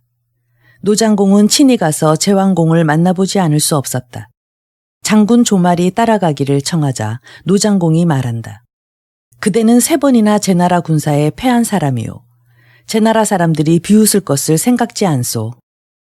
오히려 3번 패한 것이 부끄러워서 가기를 원하나이다. 이번에는 단번에 서력하오리다. 어떻게 서력하겠다는 것이요? 주공께서 제후를 상대하시는 동안 신은 제나라 신하를 담당하겠나이다. 과인이 국경을 넘어가는 것은 제나라의 동맹을 빌기 위함인데 그것은 다시 한번 패하는 것과 다름없소. 그럼에도 그대는 능히 서력할 수 있겠소. 그렇다면 함께 가리다. 노장공이 조말과 함께 가 땅에 도착하니 제왕공은 이미 흙으로 단을 쌓은 채 기다리고 있었다. 이윽고 회맹을 약조한 날이 되었다. 제왕공은 단 아래에 용맹한 장정을 도열케 했다. 청기, 홍기, 흑기, 백기를 동서남북 사방에 세운 다음 각기 대를 나누어 장수를 두고 중손주를 총대장에 임명했다. 노장공이 도착하자 제나라 장수가 말한다. 노후와 신하 한 사람만 단에 오르고 그 밖의 사람은 단 아래에서 쉬십시오. 조말은 갑옷을 입고 손에 검을 든 채 노장공의 뒤에 바짝 붙어서서 단 위로 올라갔다. 중간에서 동가가가 앞을 가로막으며 조말에게 주의를 준다. 양국이 기쁨으로 회맹하는 마당에 어찌 흉기를 가지고 올라오시오. 청컨대 그 검을 버리시오. 그러자 조말은 두 눈을 부릅떴다. 동가가는 기가 질려 뒤로 물러섰다. 노장공과 조말은 다시 걸음을 옮겨 단 위에 올랐다. 두 나라 군우가 상견례를 했다. 이윽고 북소리가 3번 울렸다. 수풍이 검은 소와 백마의 피를 오구에 담아 두 군우에게 무릎을 꿇고 올렸다. 바로 그때 조말이 오른손에 칼을 들고 왼손으로 제왕공의 소매를 움켜잡았다. 조말의 표정은 살기등등했다. 관중이 급히 자기 몸으로 제왕공의 앞을 가로막으며 묻는다. 대부는 누구신데 이러시오? 조말이 당당하게 대답한다. 노나라는 연달아 침략을 당해 위기를 겪었소. 듣자니 기국은 약자를 돕고 쓰러지는 자를 일으키기 위해 회맹을 한다고 하는데 어찌 우리 노나라를 위해서는 염려조차 하지 않으시오. 관중이 다시 묻는다. 그렇다면 대부는 우리에게 무엇을 원하는 거요? 제나라는 지난날 우리 문양 땅을 빼앗았소. 청컨대 그곳을 우리 주공께 돌려주면 곧 사별하는 맹세를 하겠소. 관중이 제왕공에게 아랜다. 주공은 허락하옵소서. 문양 땅을 돌려줄 테니 대부는 염려 마오. 제왕공이 선선히 대답하자 조말은 그제야 검을 내려놓고 수풍의 손에서 희생의 피를 담은 오구를 받아 노장공에게 바쳤다. 이에 두 군우는 함께 피를 마시고 맹약했다. 조말이 다시 말한다. 관대부는 제나라 정사를 주장하는 분이니 청컨대 나와 서로 사별합시다. 제왕공이 관중을 대신하여 대답한다. 우리 중부와 그럴 것이 아니라 과인이 그대와 맹세하겠소. 제왕공은 우러러 하늘의 해를 가리킨다. 노나라의 문양을 돌려주지 않으면 저 태양이 과인을 벌하리라. 조말은 희생의 피를 받아 마셨다. 그리고 제왕공에게 제배하고 살해했다. 이에 두 나라 군우는 술을 나누어 마셨고 이날의 맹약은 원만히 이루어졌다. 회맹이 끝나고 나서 왕자 성보와 여러 신하가 분노를 참지 못해 제왕공에게 불평했다. 노후를 겁박하여 조말의 당돌무례한 짓을 안갚음하겠다고 말했다. 이에 제왕공이 만류한다. 과인은 이미 조말에게 허락했소. 필부도 언약을 지키는데 군으로서 신의를 저버릴 수 있겠소. 그런 말은 다시 하지 마오. 18. 검겁제후. 주리왕 원년 정월이었다. 제환공이 만조백간의 신년 할애를 받는 자리에서 관중을 향해 묻는다. 과인은 장차 열국제후와 동맹하여 천하패권을 잡고 싶은데 중부는 어찌 생각하오? 관중이 대답한다. 모든 제후국 중에서 아직 우리 제나라보다 강한 나라가 많사옵니다. 남쪽엔 초나라가 있고 서쪽엔 진나라와 진나라가 있나이다. 그러나 그들은 각기 영웅을 자처하며 주왕을 존중히 받들 줄 몰라 지금까지 천하패권을 잡지 못하고 있사옵니다. 이런 때 주공은 사신을 보내 주에 조례하고 천자의 뜻으로 모든 제후를 모아 송나라에 군주를 세우소서. 그런 연후에 천자를 받들어 모든 제후에게 명령하여 안으로 주왕씨를 존중하고 밖으로 사방 오랑캐를 물리치고 열국 중 약한 나라는 도와주고 횡포한 자는 억제하고 혼란한 틈을 타서 명령을 거스르는 자는 제후를 거느리고 토벌하시옵소서. 그리하면 천하제후가 다 우리 제나라가 사욕이 없는 줄 알고 반드시 우리를 따를 것이옵니다. 군사를 움직이지 않고도 천하패권을 잡는 유일한 길은 그뿐이옵니다. 이 말을 듣고 제왕공은 크게 기뻐하며 즉시 사신을 낙양에 보내 주리왕에게 조례했다. 그리고 왕명을 받들어 제후들을 회맹케 하여 송나라 군의를 정하겠다고 아뢰었다. 주리왕은 흔연히 허락했다. 이에 제왕공은 왕명으로 송나라, 노나라, 진나라, 채나라, 위나라, 정나라, 조나라, 주나라 등 모든 나라에 포고하여 3월 초하룻날 북행 땅에서 회맹키로 언약했다. 제왕공이 관중에게 묻는다. 이번 회맹에 병거는 얼마나 거느리고 가면 좋겠소? 주공께서는 왕명을 받들어 제후의 회맹에 임석하는 것인데 병거는 왜 거느리고 가려 하시나이까? 제왕공은 그 말을 옳게 여겨 머리를 끄덕였다. 그리고 회맹 장소에 군사를 보내 높이 3장의 3층단을 쌓게 했다. 왼편에 종을 달고 오른편엔 북을 설치한 다음 맨 위에다 천자의 자리를 마련했다. 또 여러 곳에 제후들이 유숙할 수 있는 관사를 예비했다. 약속한 날짜가 되자 맨 먼저 송환공 어열이 도착하여 자기 군의를 결정해 주기 위해 이 같은 모임을 베풀어 준 데 대해 제환공에게 깊이 살해했다. 이튿날은 진성공 저구와 주자극 두 군우가 잇따라 도착했다. 채후 헌무는 지난날 초나라에 붙들려가 죽을 뻔하다 살아온 원한이 있어 회맹에 참가했다. 내 나라 제후들은 제 나라 병거가 한 대도 없는 것을 보고 놀랐다. 그들은 부끄러운 생각이 들어 거느리고 온 군대를 모두 20리 밖에 물러가 있게 했다. 2월이 끝나갈 무렵까지 제후가 더 모이지 않자 제왕공은 관중에게 기일을 연기하는 것이 어떨까 의견을 물었다. 그러나 관중은 기일을 변경하면 믿음을 잃거나 왕명을 욕되게 할 우려가 있으니 5나라만으로라도 약속한 3월 초하룻날 회맹을 가지기를 권했다. 그리하여 3월 초하룻날 이른 아침 제나라를 비롯하여 5나라 제후가 단 아래 모여 상견례를 했다. 이 자리에서 제왕공은 맹주에 추대되었다. 그 다음 송나라, 진나라, 채나라, 주나라의 순으로 서열이 정해지자 종을 울리고 북을 쳤다. 먼저 천자의 빈자리 앞에서 예를 행한 뒤 다시 5나라 제후끼리 서로 절하고 형제의 정을 폈다.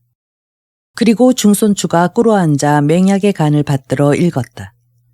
모년 모월 모일 제소백 송어열 진저구 채헌무 주극은 천자의 명을 받잡고 북행 땅에 모여 함께 왕실을 받들고 약한 자를 원조하기로 맹세하노라.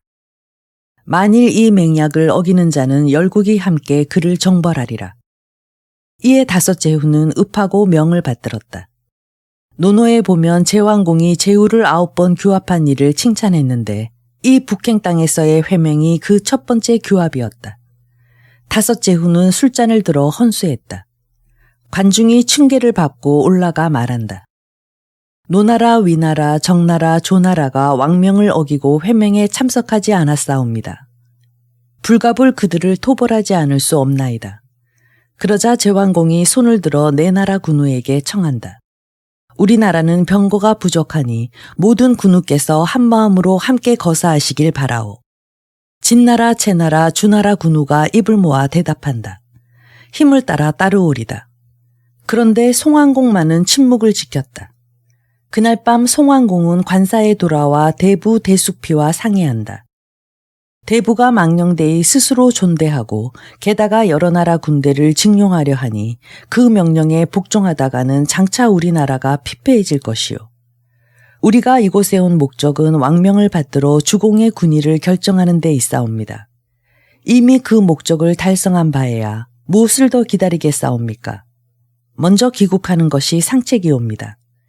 그리하여 송환공은 이른 새벽에 수레를 타고 송나라로 돌아가 버렸다. 송환공의 배반을 보고받은 제왕공은 크게 노하여 중손주로 하여금 추격하게 했다. 곁에서 관중이 말린다. 지금 추격하는 것은 불가하옵니다. 후에 왕군의 명분으로 토벌해야만 대의가 서옵니다. 지금은 더욱 급한 일이 있사옵니다. 무슨 일이 이보다 더 급하오?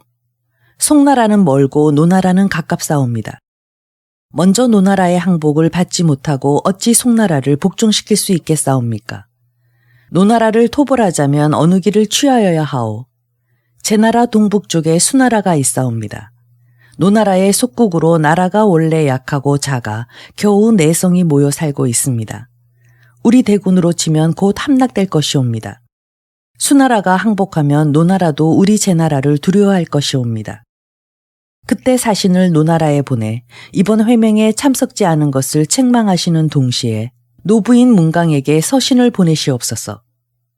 노부인은 그 아들 노후와 친정인 제나라가 서로 친하기를 바라므로 적극 주선할 것이옵니다.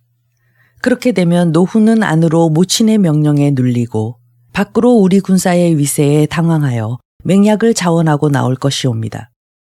그때 못 이기는 척 노나라를 용서하고 뒤이어 군대를 송나라로 옮기시옵소서. 이것이 바로 파죽지세이옵니다. 제왕공은 그 말을 들어 북행 땅 회맹이 끝나는 즉시 수나라를 침공했다.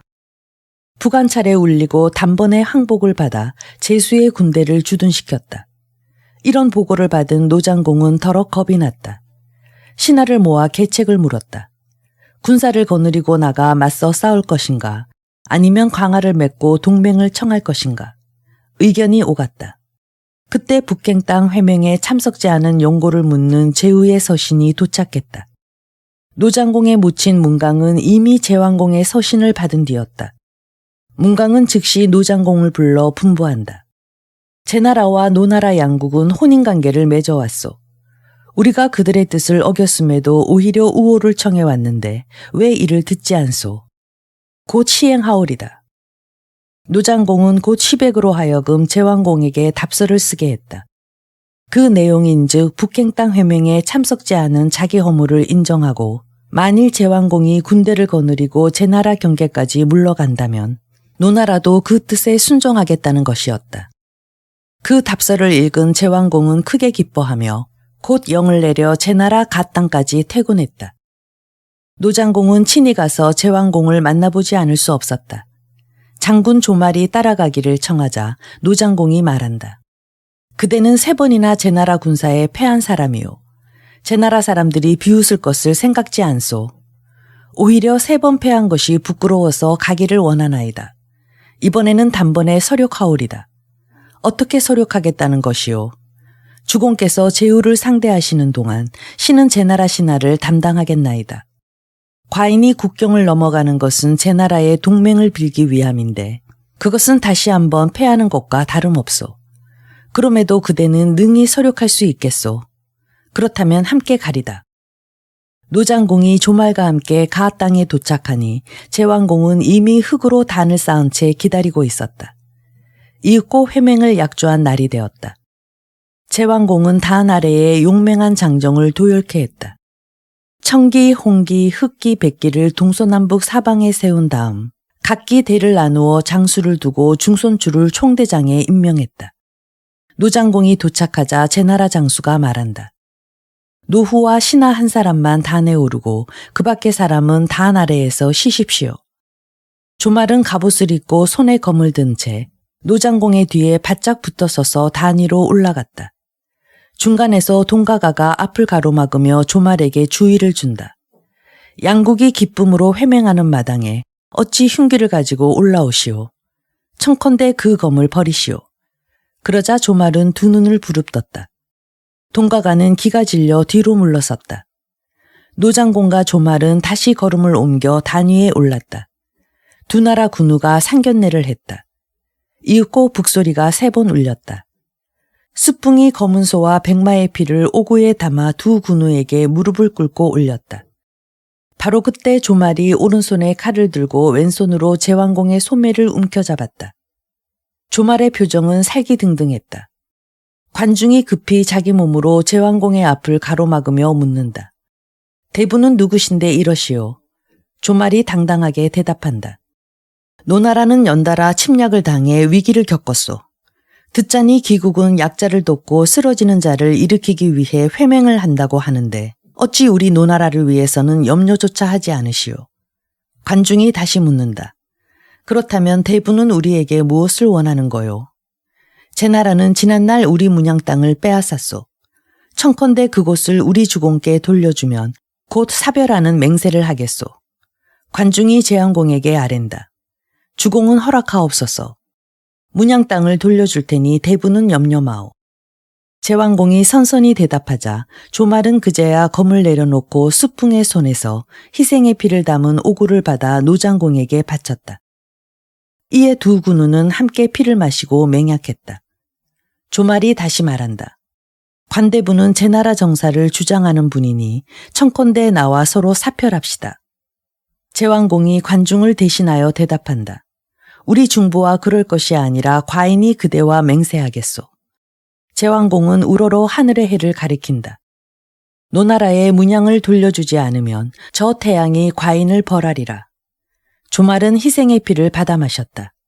그리고 제왕공에게 제배하고 살해했다. 이에 두 나라 군우는 술을 나누어 마셨고 이날의 맹약은 원만히 이루어졌다. 회맹이 끝나고 나서 왕자 성부와 여러 신하가 분노를 참지 못해 제왕공에게 불평했다. 노후를 겁박하여 조말의 당돌무례한 짓을 안갚음하겠다고 말했다. 이에 제왕공이 만류한다. 과인은 이미 조말에게 허락했소.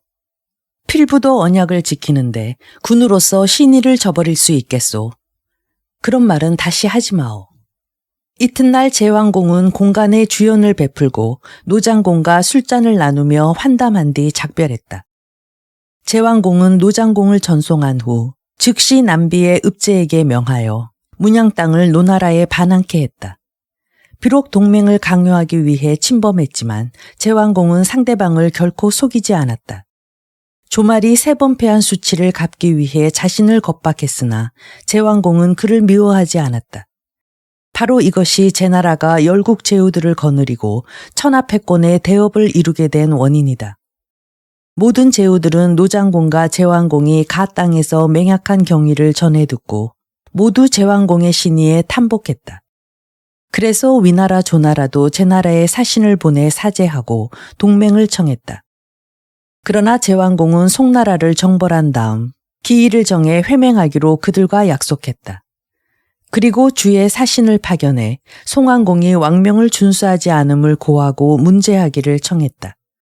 주리왕은 대부 선멸에게 명하여 군대를 영솔하고 제나라 군대와 함께 송나라를 정벌케 했다. 진나라 조나라도 군대를 출동시켜 송나라를 정벌하는 데 선봉이 될 것을 자원했다.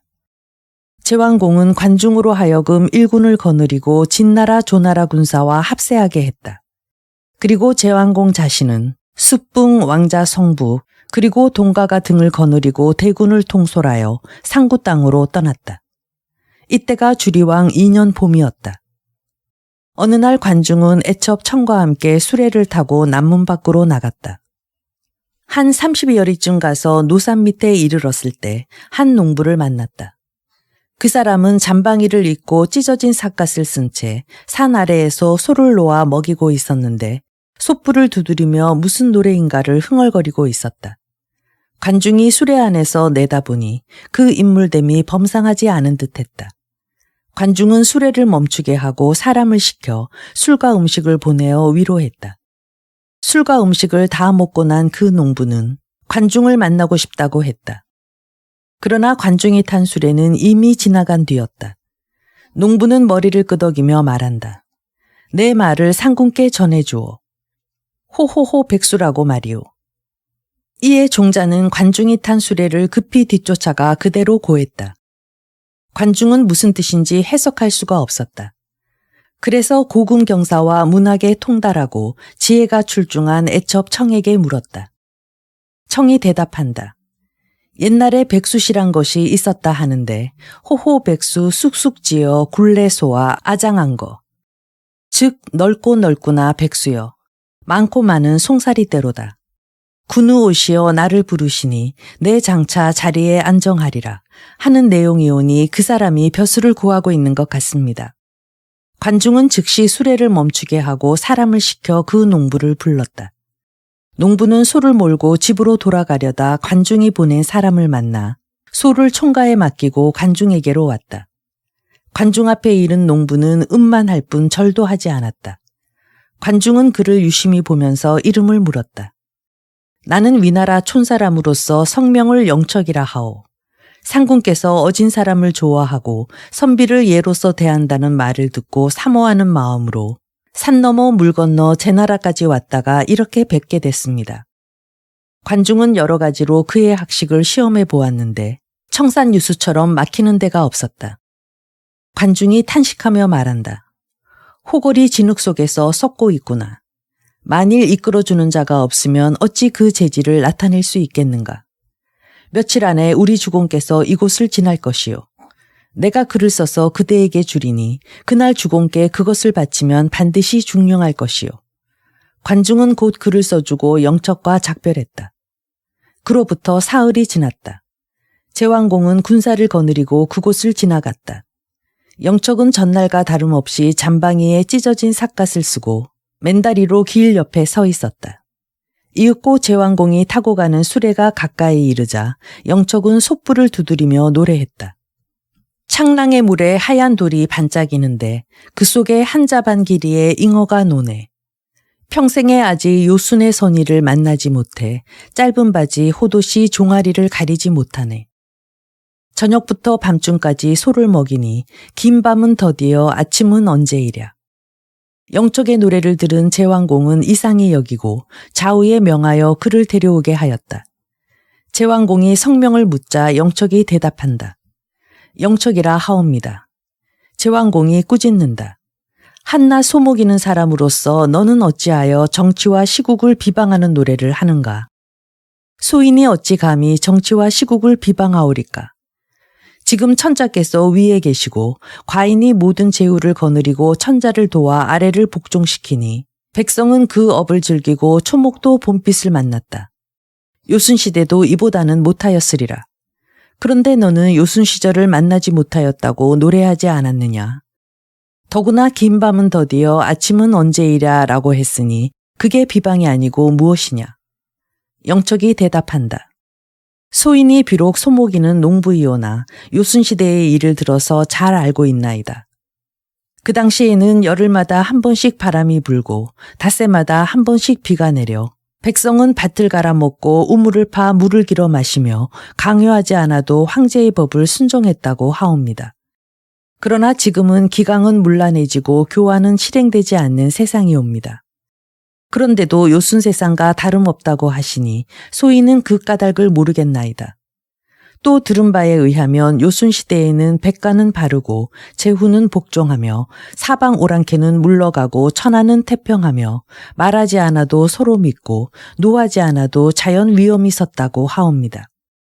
그런데 이제 군우께서 회맹을 단행하시었음에도 송나라는 그 맹약을 배반하였고 두 번째 거사하여 노나라를 겁박하여 강제로 동맹을 맺었사옵니다. 군사는 쉴 새 없고 백성은 수고하고 재정은 어지럽기 짝이 없사옵니다. 그럼에도 백성은 업을 즐기고 초목은 봄빛을 만났다 하시니 소인은 이해하지 못하겠사옵니다.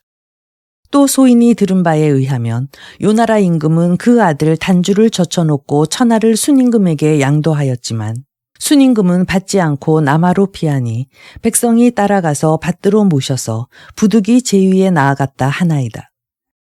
그런데 지금은 군우는 형을 죽이고 나라를 차지하고 천자를 팔아 제후를 호령하니 소인은 아직도 요임금이 순임금에게 천하를 양도한 풍습을 보지 못하였사옵니다. 이 말에 제왕공이 크게 노하여 꾸짖는다. 한나 필부인 주제에 말씨가 매우 불손하구나. 저놈을 참수하여라. 좌우 군사들이 즉시 영척을 결박했다. 그러나 그는 추호도 안색이 변하지 않았다.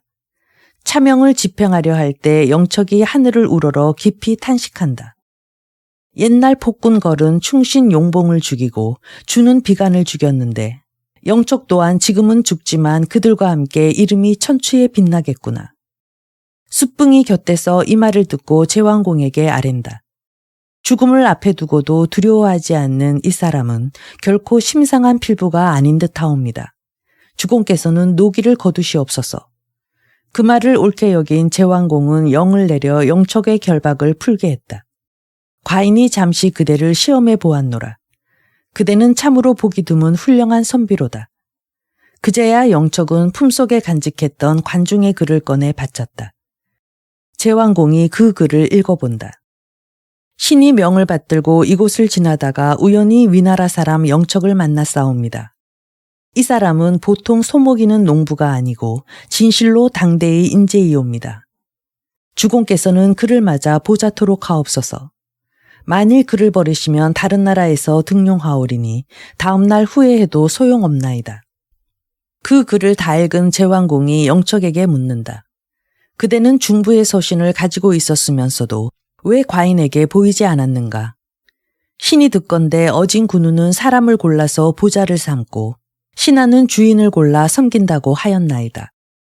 만일 군우께서 바른 말을 싫어하고 아첨을 좋아하여 끝까지 노기로서 신을 대하였다면 이 영척은 차라리 죽을지언정 상군의 서신을 내놓지 않았을 것이옵니다.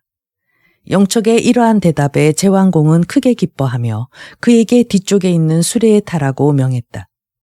종일 행군하다가 밤이 되자 제왕공은 진영에 횃불을 밝히라 하고 급히 의관을 준비하게 했다. 그러자 시동수초가 묻는다. 영척에게 벼슬이라도 내리려 하시나이까? 제왕공이 그러하다고 하자 수초가 불만스러운 얼굴로 말한다. 위나라는 우리 제나라에서 그다지 멀지 않사옵니다. 사람을 보내어 영척의 신원을 조사한 후 벼슬을 내리셔도 늦지 않을 것이옵니다. 위나라에 있을 때 혹 그가 작은 과실을 저질렀다 할지라도 그걸 캐어낸 후 벼슬을 내린다면 그의 영광이 빛나지 않느니라. 그렇다고 꺼림칙하게 여겨버리기엔 아까운 인물이니 너는 참견 말라. 그날 밤 제왕공은 영척을 대부로 삼아 관중과 함께 국정에 참여하게 했다. 이윽고 제왕공은 군사를 거느리고 송나라 국경에 이르렀다. 진성공 조고와 조장공 사고가 미리 와서 기다리고 있었다. 뒤따라 주나라에서 파견된 선자가 왕군을 거느리고 왔다. 그들은 상견례를 마치고 송나라를 칠 일에 대해 상의했다. 영척이 나와 아랜다. 주공은 천자의 명을 받들어 모든 제후를 규합했으니 위세로 이기기보다 덕으로 이기도록 하시옵소서. 신이 비록 재주는 없사오나 새치혀를 놀려 송송공과 단판을 지어 보겠사옵니다. 제왕공은 크게 기뻐하며 송나라 국경에 군대를 두고 영척에게 송나라에 다녀올 것을 허락했다. 영척은 송나라 도성 수양에 들어가 송황공 뵙기를 청했다. 송황공의 허락을 받은 영척은 큰 옷에 큰 띠를 두르고 거만한 자세로 송나라 조정에 들어갔다. 그는 송황공에게 절하지도 않고 음만했다. 송황공은 괘씸하게 여겨 꼿꼿이 앉아 답례를 하지 않았다. 영척은 얼굴을 쳐들고 탄식한다. 송나라가 매우 위태롭구나. 이 말에 놀란 송황공이 묻는다. 과인의 자기가 상공에 이르렀고 모든 제후의 위에 있는데 어째서 우리 송나라가 위태롭다는 것이오? 군우 자신과 주공을 비교하여 누가 더 어진 분이옵니까? 영척의 반문에 송황공이 대답한다. 주공은 성인이신데 과인을 어찌 성인에 견줄 수 있겠는가? 주공이 위에 계셨던 옛날엔 천하는 태평했사옵니다. 그런데도 천하의 어진 선비를 등용하기에 바빴나이다. 지금은 나라가 망하다시피 하고 군웅이 서로 힘을 다투는 때인데 어진이의 말을 업수히 여겨 받아들이지 아니하고 이런 나그네까지 박대하니 충언이 있다 한들 군우의 귀에 들려드릴 수가 있겠나이까. 이러고도 나라가 위태롭지 않다는 말씀이옵니까? 송안공은 크게 놀라 자기도 모르게 자리를 옮겨 앉는다. 과인이 위를 계승한 지 얼마 되지 않았소. 선생이 이렇듯 오셨으니 과히 허물지 말고 가르침을 주시오. 영척이 정색하고 대답한다. 천자는 위엄을 잃고 따라서 모든 제후도 뿔뿔이 흩어져 군신 간의 한계가 없어졌사옵니다. 그러다 보니 군주를 죽이고 위를 빼앗는 일이 거의 날마다 일어나고 있사옵니다. 이런 천하의 혼란을 보다 못한 우리 제후께서 왕명을 받들어 모든 제후와 동맹하였사옵니다. 그때 군우께서도 회맹에 참석하여 군의를 정하셨는데 금방 동맹을 배반하고 마셨사옵니다. 진노하신 천자께서 이번에 제후로 하여금 송나라를 징벌하게 하신 것이옵니다. 군우께서는 전날 이미 왕명을 배반하신 데다가 장차 왕군에 항거하려 하시니 싸움은 시작되지 않았으나 이미 승패를 짐작할 수 있나이다. 영척의 말에 귀를 기울이던 송안공이 다시 묻는다. 그렇다면 선생의 의견은 어떠하오? 군우께서는 한다발의 패백을 아끼지 마시고 제 나라와 동맹하시옵소서. 그러면 위로는 주나라 신하로서 예를 잃지 않고 아래로는 제후와 기쁨을 나눌 수 있으니 무기와 군사를 일으키지 않고도 송나라는 태산처럼 평안할 것이옵니다. 과인이 자칫 잘못 생각하여 회맹의 유종의 미를 거두지 못하는 바람에 제 나라 군사가 국경까지 왔으니 이제 패백을 가져간들 받겠소. 우리 제후께서는 너그러우신 분이므로 남의 허물을 곰곰이 생각하지 않고 또 지난날의 원한을 간직하지 않는 성격이시옵니다. 그 일례를 말씀드리면 제후는 지난날 노나라의 잘못을 탓하지 않고 오히려 빼앗았던 문양 땅을 되돌려 주셨사옵니다. 그에 비하면 군우께서는 회맹에 참석까지 하신 터인데 어찌 패백을 받지 않겠나이까. 송안공은 마침내 제왕공에게 사신을 보내 지난날의 일을 사죄하고 백벽 열상과 황금 1,000일을 바치며 화평을 청했다. 그 자리에서 제왕공이 송나라 사신에게 말한다. 천자의 명이 있는데 과인이 어찌 마음대로 할 수 있겠소. 왕의 신하가 천자께 가서 아랜 뒤에야 결정할 수 있겠소. 제왕공은 송나라의 패백을 왕신인 선자에게 주어 보내며 송나라의 뜻을 천자께 전하도록 했다. 선자가 제왕공에게 말한다. 군우께서 송나라를 용서하신다면 그대로 천자께 가서 아뢰겠나이다. 염려 마시옵소서. 그러자 제왕공은 송나라 사신에게 송안공이 친히 천자께 조공한 뒤에 때를 정해 다시 회맹하도록 할 것을 언약했다. 송나라 사신이 돌아가자 선자도 제왕공과 작별하고 낙양으로 떠나고 제나라, 진나라, 조나라의 세 군우도 각기 본국으로 돌아갔다.